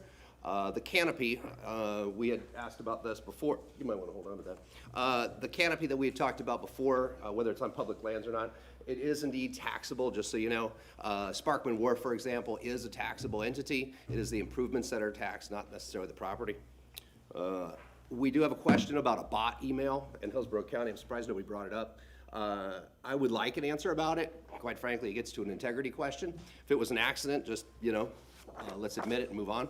But you all have copies in case the public records requests come back for your IP addresses. Finally, the thing that I care about, and honestly, there's some really great stuff about this program. Oops, sorry. Scooch it up. This is off the city website for projects that are in progress or in planning that are not funded. Just a few of them that are all up for the chopping if we don't keep CIT and other funds, and if we have to start diverting. So these are all very real things. We could go through them all, but we all want to go home. But these are right off the city's website. These are real, okay? Y'all have a tough decision ahead of you. There's some good things about it, but at the end of the day, before any of these stadiums were here, this same foundation was crumbling, and that's why it still needs to be fixed. And we can get a new shiny object, and it's the best thing that can happen to Hillsborough College. But at the end of the day, we still need infrastructure. Thank you. Thank you, Jamie. Laura Lawson, Andy Scaglione, and Adam Kahn. Hi there, Laura.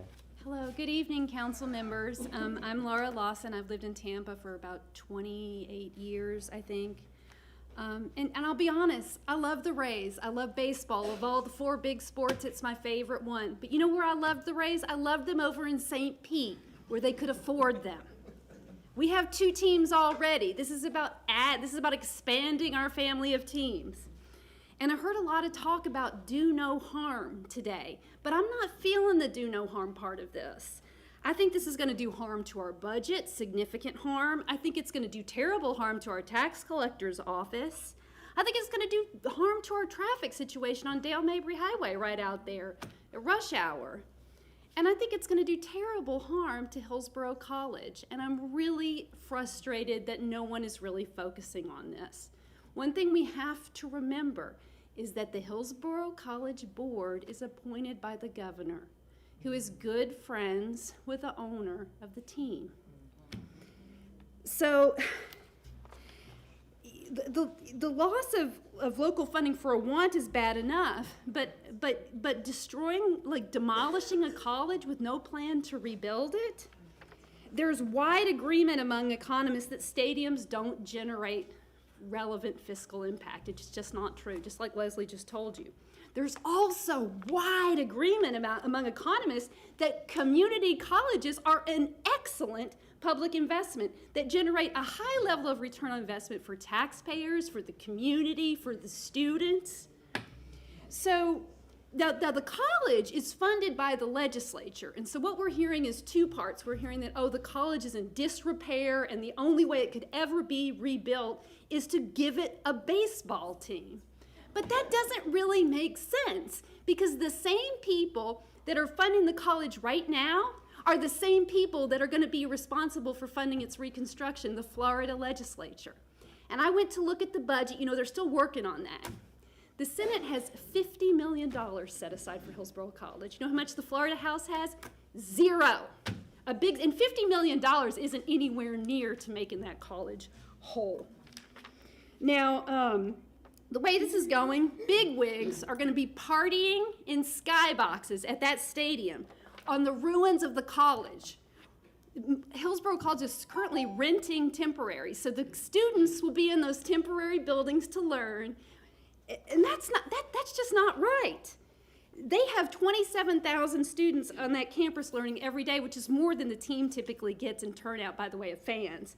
They should be the priority. That stadium should not be built until that campus is first made completely whole. That belongs in the community benefit agreement. That would make it fair, but it still doesn't solve the funding problem. Thank y'all. Thank you, Laura. Andy Joe Scaglione, followed by Adam Kahn. Andy Joe, I think he might have left. Going once, going twice, gone. Adam Kahn, followed by Don Fair. is Andy Kahn in the, is it Khan? Oh, he left. He left, okay. Don Fair, followed by Rick C. There you go. How about Don Fair, are you here? Nope, gone. Rick, tag, you're up. After Rick, it's gonna be Victor DeMaio, followed by Malik Abdullah. Hello, Council. Rick Cochin. I'm a Tampa resident up in Carewood for 30 years now, so a little longer than the team's been here. You know, there's a lot for you guys to consider financially, both positive and negative.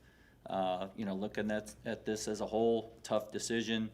Only thing I can say, as I've been a baseball fan, I'm going to be 60 years old this year, been a baseball fan for a long time. And, you know, I know a lot of deals have fallen through and you haven't had maybe leadership or ownership that has, what I can tell, is seen as genuine as the Rays group has at this point. So they've reached out to the communities, which is something, you know, doesn't always happen. So they're at least trying to do their best financially. Does it, doesn't, all that. Again, always a tough thing to consider and look at. But it would be tough to lose a major league franchise. It does generate a lot of tourism. As we know, Tampa relies on that a lot. And so many examples have been brought up about the Water Street and the Lightning and Vinnick and the Bucks hosting all these big events. I'm a rideshare driver, have been for 10 years. Been doing it for full years. July will be 3 years. So I know the people that are coming. We get people from all over. The BTS concert that we just had, I had people from England that I picked up at the airport that came to this concert. When the Bucks are playing, especially in the middle of the winter, we get people from all over coming down here and spending money. So, you know, all the numbers have been laid out as far as how much this impact will be and down the road. We have examples of things being successful. The Battery up in Atlanta, you know, has proven to be successful, at least to this point. The thing about the comment about the Orioles, maybe the Orioles aren't doing as well now. That could be part of how the city is being run and not doing well. But Baltimore Park, when it first started, was successful and very vibrant and enthusiastic. But it's been 25 years or so, at least, since that park's been built. So, you know, you're not comparing apples to apples. Tampa is the hot place. It's kind of been discovered since after the pandemic. So many people have moved here and continue to move here. My main thing on, you know, being a rideshare driver is just, and I know some of the infrastructure has been addressed, but just making sure that it is safe, the buses, places to pick up, ride shares. People are, it's part of the fabric now. Rideshare is part of what we do day in and day out, how people get around and like to go to games and events. So I can attest to that, and picking up on Dale Mabry isn't the safest, so having a great place to do that, and walkways. The most walkways you can do over keeps the traffic flowing. Thank you very much. Thank you very much, Rick. Victor Mayo, followed by Malik, and then Angel DeAngelo. I'm gonna waive my time, if you don't mind. I signed up downstairs. Okay, so I will cross you off the list. Thanks. Okay, very good. Malik, followed by Angel. Malik, I know he was here a little bit early. He left, okay. Angel DeAngelo, followed by Tony Schiaffalo, followed by Jonathan Butler. Start with your name, please. You have 3 minutes. Hi, Angel DeAngelo. I live in Ybor City. Thanks for this long, very long, drawn-out meeting. There's no other place I'd rather be. So a lot of people in Tampa love baseball, I'm hearing. So I thought we'd talk baseball. And I think it's really time that this Tampa City Council, for the first time in a long time, hit a home run. We have a World Series worth of priorities in Tampa that should have your focus. We need to 7th inning stretch our dollars into healthcare, transit, repairing roads, nonviolent alternatives to policing like the call program in St. Pete. Thought I forgot about that, didn't y'all? And of course, housing. That crisis has been going on for a very long time. I'm kind of tired of having roommates. Love them, but tired of it. I'm hoping that Tampa City Council does not have a foul ball on this vote today. Not a single tax dollar should go to whatever this is. Why is my city council always so willing to fund the already wealthy, but the poor and working class have to beg for the basic necessities? Always so willing to subsidize the wealthy. It's almost like there's something in it for y'all. I don't want this city to take me out to the ball game. I want a city where we don't have to work 2 jobs just to live a basic life. I've already paid for 3 hours of parking to be here, so less amenities of Tampa that I can enjoy. I won't be able to afford any of the games, by the way, because it's so expensive to live in this city. So I guess all the out-of-towners can come and enjoy the Rays. Aside from the additional traffic issues that this will cause, it does nothing to solve many of the deep systemic issues that are happening in Tampa that Tampanos have been asking you to address for a very long time. We need immediate solutions to the housing crisis, the income gap, and the continued pattern of neglect, especially in East Tampa and Ybor City. Why is there never money to support these initiatives, but the Rays can get several million? Ask yourself that. It's time the City Council gets serious about focusing on what we truly need and not literally putting our money on games. These are actual lives that are affected by this, mine included. Focus the money where it actually matters, your constituency, the people that make Tampa thrive. Because they say baseball is America's pastime. Well, I prefer the pastime of being able to actually thrive and not just survive. Thank you. Thank you, Angel. Tony Schiaffalo, followed by Jonathan Butler. Tony, going once, going twice, gone. Jonathan Butler, followed by Rob Ledford, and then Allison Ewing. Jonathan Butler, 3614 West Clark Circle in South Tampa. Council members, thank you for this opportunity to allow the public to speak today. I've lived here since 2001 and attended several games, going right over the Gandy Bridge to St. Pete to support our team. We are Tampa, by the way. We are the Rays, we are the Lightning, and we are the Bucks. This is one community, and this opportunity does not come along very often. If we let this go by, we're going to be shaking our heads saying, gosh, we're just like Montreal. We're just like Oakland. Guess what? It's Tampa now. We do not want to be on that list. This brings jobs and opportunities to not just Tampa, but the whole region. Yes, every city has issues. We have several. We're not different from other cities. They all have issues, but we are Tampa. We are the best city in the world. I love it here. This is my home, and I will stay here. Please think long-term and not short-term. I love this team, I love this community, and I love Tampa. By the way, if you're wondering, it's 3-2. And the Rays are rallying. Rays up. Thank you, Tampa. Thank you, Jonathan. Rob Ledford, followed by Allison Hewitt, and then Jamie Jones.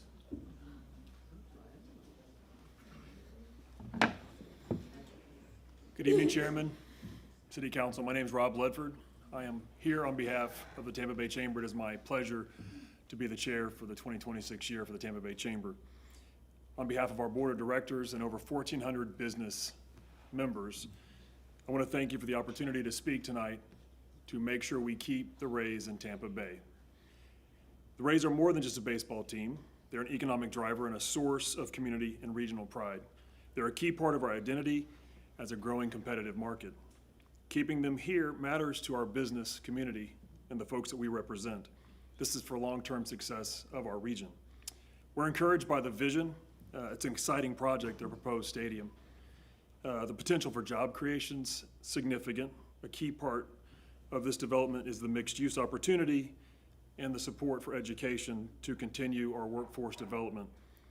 All those align directly with what the Chamber stands for and our vision of Tampa Bay's future. Done right, this project will be a catalyst for the economy, our growth, and long-term success.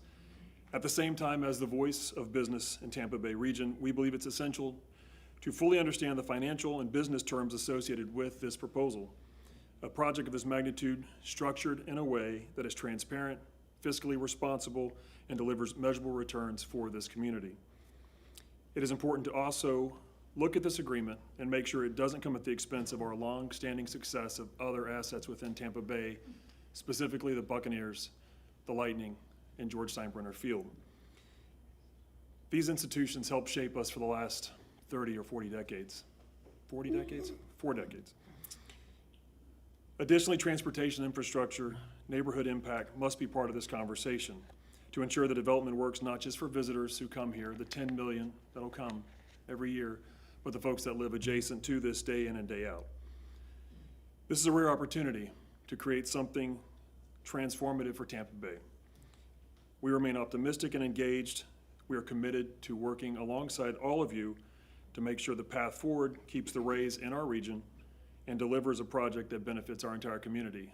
On a personal, not chamber topic, I am a baseball fan.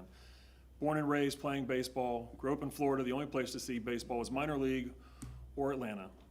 22 years ago when my son was born, I had the opportunity to take him to see Rays games, and that was pretty special to hand off that vision of what this looks like in a community and a sport that I love, and now my son has that same passion.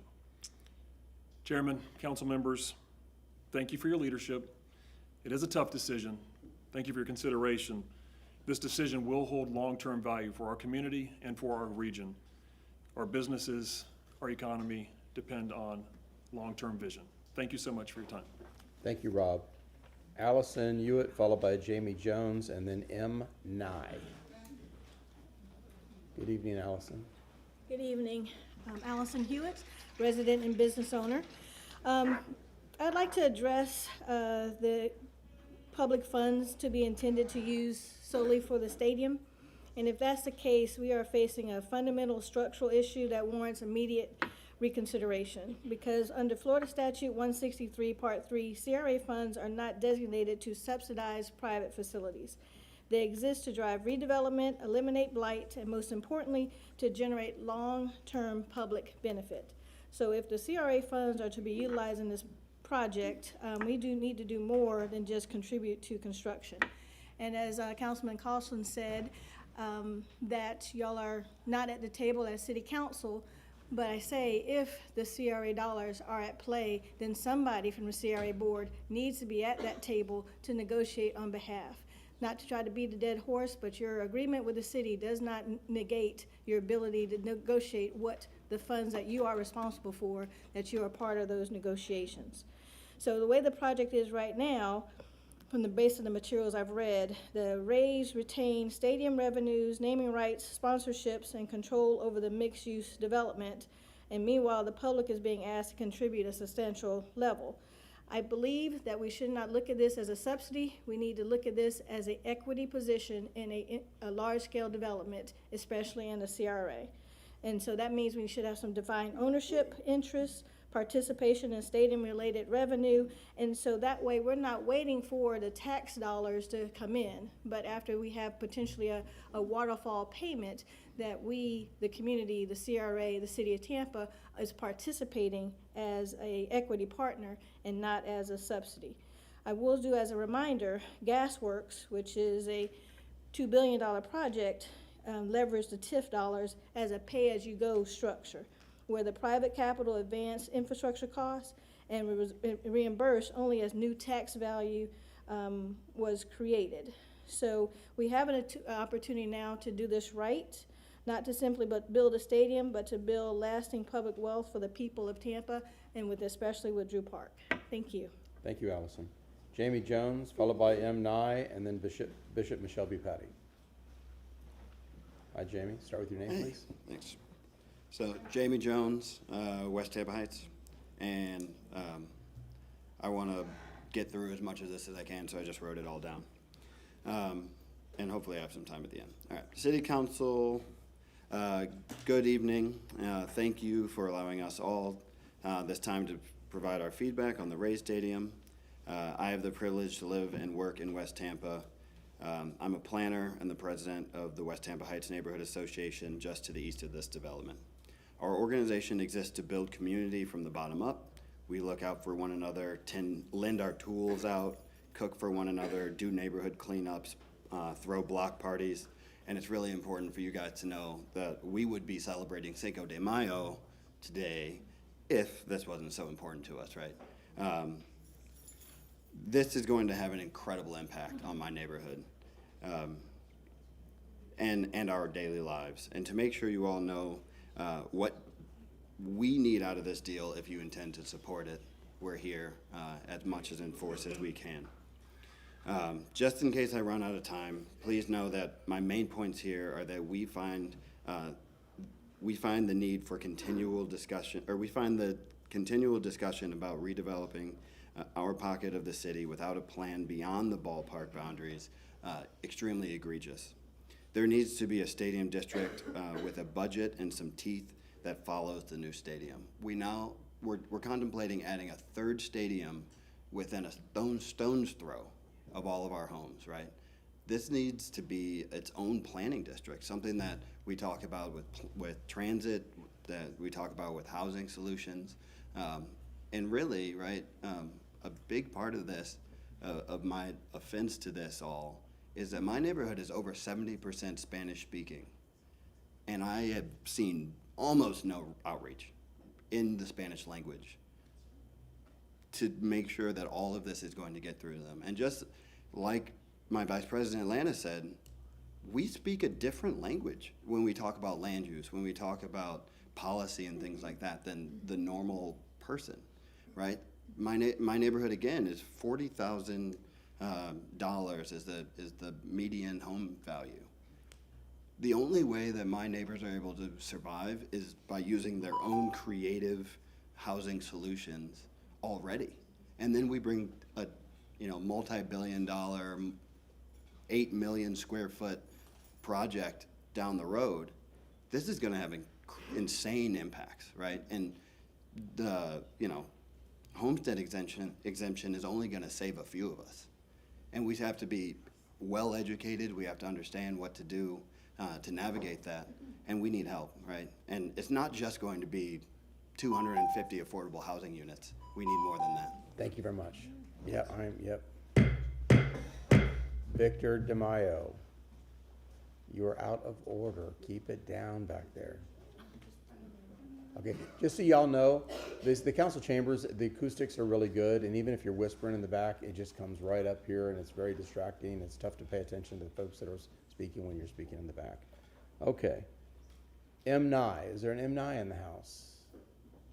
Going once, going twice, gone. Bishop Michelle B. Patty, followed by Ian Jones and the Honorable Pat Kemp.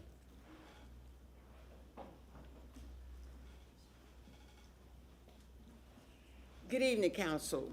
My name is Bishop Michelle B. Patty. I was born and raised here in the city of Tampa, 1508 North 8th Street. My husband and I, we was a fan of the Rays when they were the Devil Rays, so we've been a supporter for a long time. I watch them on TV just about every night, and I say congratulations, they're doing well. My concern, I hear about transparency, I'm hearing about community leaders and partners, but who's going to vet these people? Who's to say who's sitting at that table? Because many of the people that they're going to be calling to the table are not folks that's going to represent the people that's on the lower spectrum. I'm talking about the everyday Joe who will not be able to come to a game or might not be able to benefit. I personally feel that baseball is needed. I love it. My son was going to be a baseball player until he was murdered, and he was murdered by a young man going nowhere. So that kid, if he would have had an opportunity like Gary Sheffield, I just last November I handed out turkeys with him. So I do know that baseball, football, anything can make a difference in a child's life.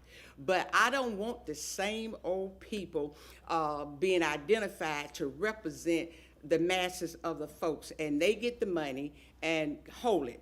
And I'm gonna be frank, I'm talking about organization. I want to thank the city that you all have been a good steward over the taxpayers' dollars when you say that no organization will get a dime unless they do an audit and show where the money is going. That's supposed to happen with taxpayers' dollars.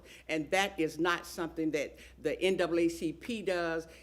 They don't even adhere to their own audit. The organization is supposed to do a yearly audit. There has not been one done. And people in this city, we know what's going on. So please, I hope that's not one of the people that would be sitting at the table, because we need transparency. We need people that is going to care about the ones that's on the ground. I know men and women every day that put their lives on the ground and they don't get one dime on their land. They don't get a dime from any entity, but they're out there trying to stop the violence, and we do have violence here in the city of Tampa. We do have children that are killing children, and they're going to jail at a rapid speed. So if they can get something that is going to be tangible to help curb that, I'm 100% for it. But I would like for anyone who's going to be sitting at a table getting taxpayer dollars, that those organizations be vetted, and that they show us a record of what's going on with monies before y'all just give it to them and then they do nothing with them. And then the mass of the people who have to take the brunt of making sure that their tax dollar is being used can't even get into a game because there's no jobs for them. So thank you all, council. Thank you, Bishop. Ian Jones. Ian Jones? Okay. Followed by Honorable Pat Kemp, followed by Neil Metnick. Good evening. Good evening. Ian Jones, Tampa Heights resident. I'm a big fan of baseball myself. Probably like the ideal audience group for them. After looking over this deal, though, I do find the finances to be quite questionable. I think there's many different ways we could look at this deal and find alternative paths that don't involve taking out massive amounts of debt. I think one of the things that's being overlooked is the total cost, you know, the upfront principal plus the interest that we're gonna have to pay over 15 or 30 years of these bonds, and what that means if we bond it against the CIT. What happens if we have a downturn? Are the Rays gonna cover that shortfall for those 2, 3, 5 years when that money isn't there? Or are we gonna have to cut programs? I think those are questions that need to be answered before any kind of deal gets made. Along with that, something that I think is awfully concerning that nobody's brought up is what happens when this initial lease ends. You know, let's look at what these owners are. They're developers. Developers build stuff, sell it, and leave. If that's in a 30-year, 15-year, 20-year time frame, it still means at some point they're gonna leave. There's gonna be new owners. They're gonna want a new contract with new money. We should make some kind of caveat in this deal that locks this into Tampa and keeps this here without new money going into it 10, 20 years down the road when this contract is long forgotten. Thank you. Thank you, Ian. Honorable Pat Kemp, followed by Neil Metnick, followed by Marita Astoria. Estakisa. Sorry.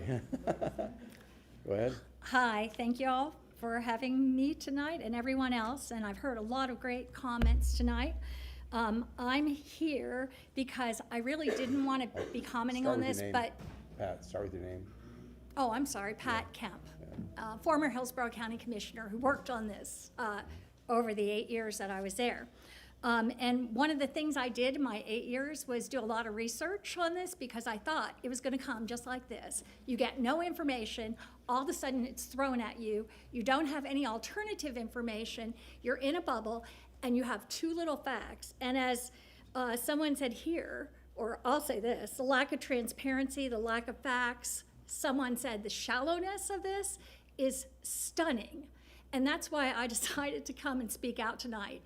If you are not getting the facts here on the city council, if you don't have the analysis, if you want to say, I don't have responsibility because, oh, it's all being done by the county, then you need to just make a no vote right out and not do it. Not do what anybody's asking you to do until you get the facts, till you get a hard contract. There should be no reason to rush on this, no reason at all. You should be spending 6 months studying this, a year. This is the investment of not just one generation, but many generations that you're committing to with this. I'll say that one of the resources that I had was this book, Field of Schemes, How the Great Stadium Swindle Turns Public Money into Private Profit. Neil DeMoss, who I've interviewed twice on WMNF radio since this has all started. But as well, I've heard references tonight to the Atlanta, the baseball stadium there. And the baseball economist, this is J.C. Bradbury. He wrote a book called The Baseball Economist, The Real Game Exposed. He happens to live just a few miles from the Braves Stadium. This is what he does for a living, an economist. He saw the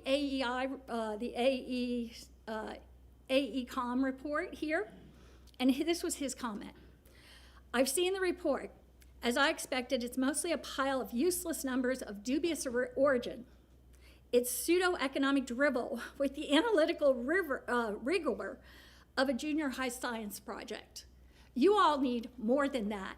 And I would suggest that the city hire J.C. Bradbury, another one, and he is writing a book on the Atlanta Braves, the stadium there, that they have the truest stadium. He's writing a book, 10 years of studying it and his analysis, and he says that this is not good for the taxpayers, as every economist says across the country. These do not bring benefits to the community. They bring benefits to the owner, especially, and that's a mixed-use stadium he specifically analyzes. Thank you, Pat. Neil Metnick? Neil Metnick in the house? Going once, going twice? Okay, I'm not gonna slaughter your name again. Maritza, come up and say your last name for me. Astrokiza, Maritza. Yes. I have not. Hi, start with your name, please. My name is Maritza Astorkiza. Thank you. And I am with the Drew Park CAC. And I am the president or chair, whatever you want to call it, of the CAC. I was also a founder of the Drew Park CRA-CAC back in 2004, so I've been around for a while. Drew Park is an independent. We don't belong to anybody else. We are our own community. We are the Drew Park CRA. We are Drew Park. I want to say that Drew Park has the residential side and it has a community side, business side, an industrial side, business. And on the residential side, we have people who live there who own and are very proud of their homes, and some are rentals and some are affordable housing. So we check everything, right? And on the business side, we have businesses that are just starting up, and those have been 40, 50, 60, and 70 years. But what is very common is that we're multi-generational. Many good percentages minority owned, and some businesses are just starting up, and many are multi-million-dollar businesses. So we have a big stake in Drew Park. I was approached by 3 reporters for comment on the Raise project. And all 3 times my comment was no comment. But it's not no comment because I didn't want to speak about it. No comment because we haven't met with the Raise. The Raise, more specifically, haven't met with us. No one has reached out to us to meet with the CAC, nor to have a community meeting with the Drew Park residents and businesses. I think that's important. Again, I'm not saying for or against, because I just don't know enough about the project. I do know that our residents live there 7 days a week, and a lot of our business owners are there 7 days a week, and some businesses are open on Saturdays and Sundays as well. And we are now, because of everything going on, and we did love having the Raise there temporarily and maybe permanently, but along with the concerts and everything else, we are directly impacted every single day.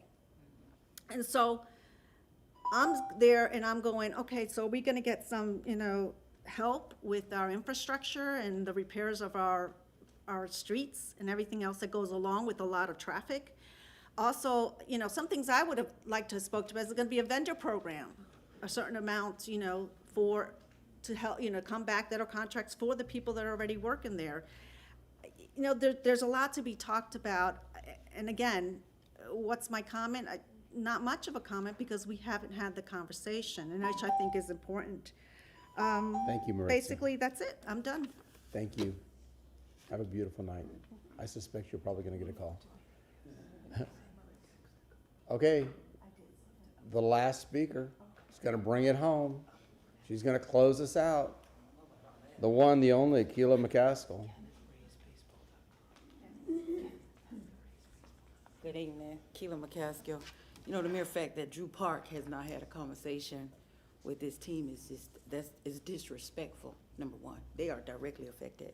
And I came here I'm gonna preface my message about baseball because I've been a real estate professional in this city and have benefited from working with some of the players that have come through this city and worked with many of them, some soon to be Hall of Famers. So I appreciate baseball and what it's done for people in communities that I grew up in.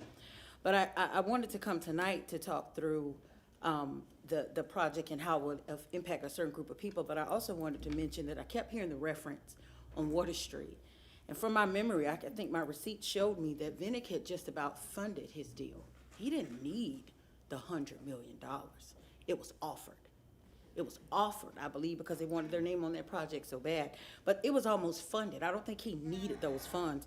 I believe it was offered to them. And our dollars was given to this project. But like Water Street, we saw very little participation for people that look like me. Our businesses were not, they weren't a part of it. They didn't grow, they didn't scale. None of that was a part. We didn't benefit from it. Just like Hannah Street, very little participation for people that look like me. We damn near had to fight for it. Have a war just to get a small percentage. Just like Hannah Street, just like Gasworks, just like Fair Oaks. I can go on and on and on. Too often, these cute projects come along and it benefits the people. I don't resent wealth. I'm glad that there's some billionaires that want to take an interest and invest in that area, but it should include people. It's not just wealthy people that pays the taxes in the city. It should include all people. They should not just continue to be wealthy. It should benefit some of those people. And our small businesses today, it just does not include them. The woman-owned, the small business, and I know they've stripped that language and you can't support quote unquote, but small and local includes people that are minorities, people that are women, and I believe those businesses should be provided an opportunity, if not to create wealth, but just be able to participate in such a high dollar project. And they keep referencing wages. I appreciate that, but I believe they're low wages. I would like to see some different wages in there and more than 25 apprenticeships in this participation. So just remember that taxpayers all over this city has to pay for it. And I want to see more from this project in their CBA agreement, not the cookie cutter like they had in all the other projects referenced. Many of you won't be here when the money is already spent. You won't be able to keep them accountable. Ask those hard questions now. Make them show you more than what's written on that piece of paper. And I know that they're not committed to it because the team that did the community and engagement and outreach didn't even know to start with Drew Park. You start in Drew Park and work your way out. I don't even know if those people lived in Tampa that came to these communities, so maybe they don't know who to ask. Start with the hard questions, make them be accountable. Before you give them the money, do some research. Thank you. Thank you, Keila. That concludes our agenda for this evening. I think I'll just close out and say, one, I want to thank the city staff for sticking with us tonight and thank you for all the work. I know there's been a lot of people working hard on these projects in the county as well. Thanks to all of the stakeholders and mostly thanks to the community for coming out tonight. I know it's been a long evening, but we very much we have this meeting so that one, as I said in the beginning, we can all hear the information at the same time, and we can also hear from members of the community of your thoughts and how you perceive this project. Thank you so much. This won't be, I'm sure, the last time you'll hear from us, and won't be the last time we'll hear from you. For City Council for Thursday, I just want to let you know it's a very long agenda. I'm working with staff trying to figure out how to keep this from happening again with all these agenda items. Yeah, exactly. So we need to work on that. If you have staff reports on the agenda on Thursday that can be a written staff report, please review your request for staff reports. Then maybe we could cut some of the time back on that. And Mr. Shelby? I have a motion to receive and file from Councilman Maniscalco, a second from Councilman Miranda. All those in favor say aye. Aye. Opposed? The ayes have it. It's 8:52 p.m. We are adjourned.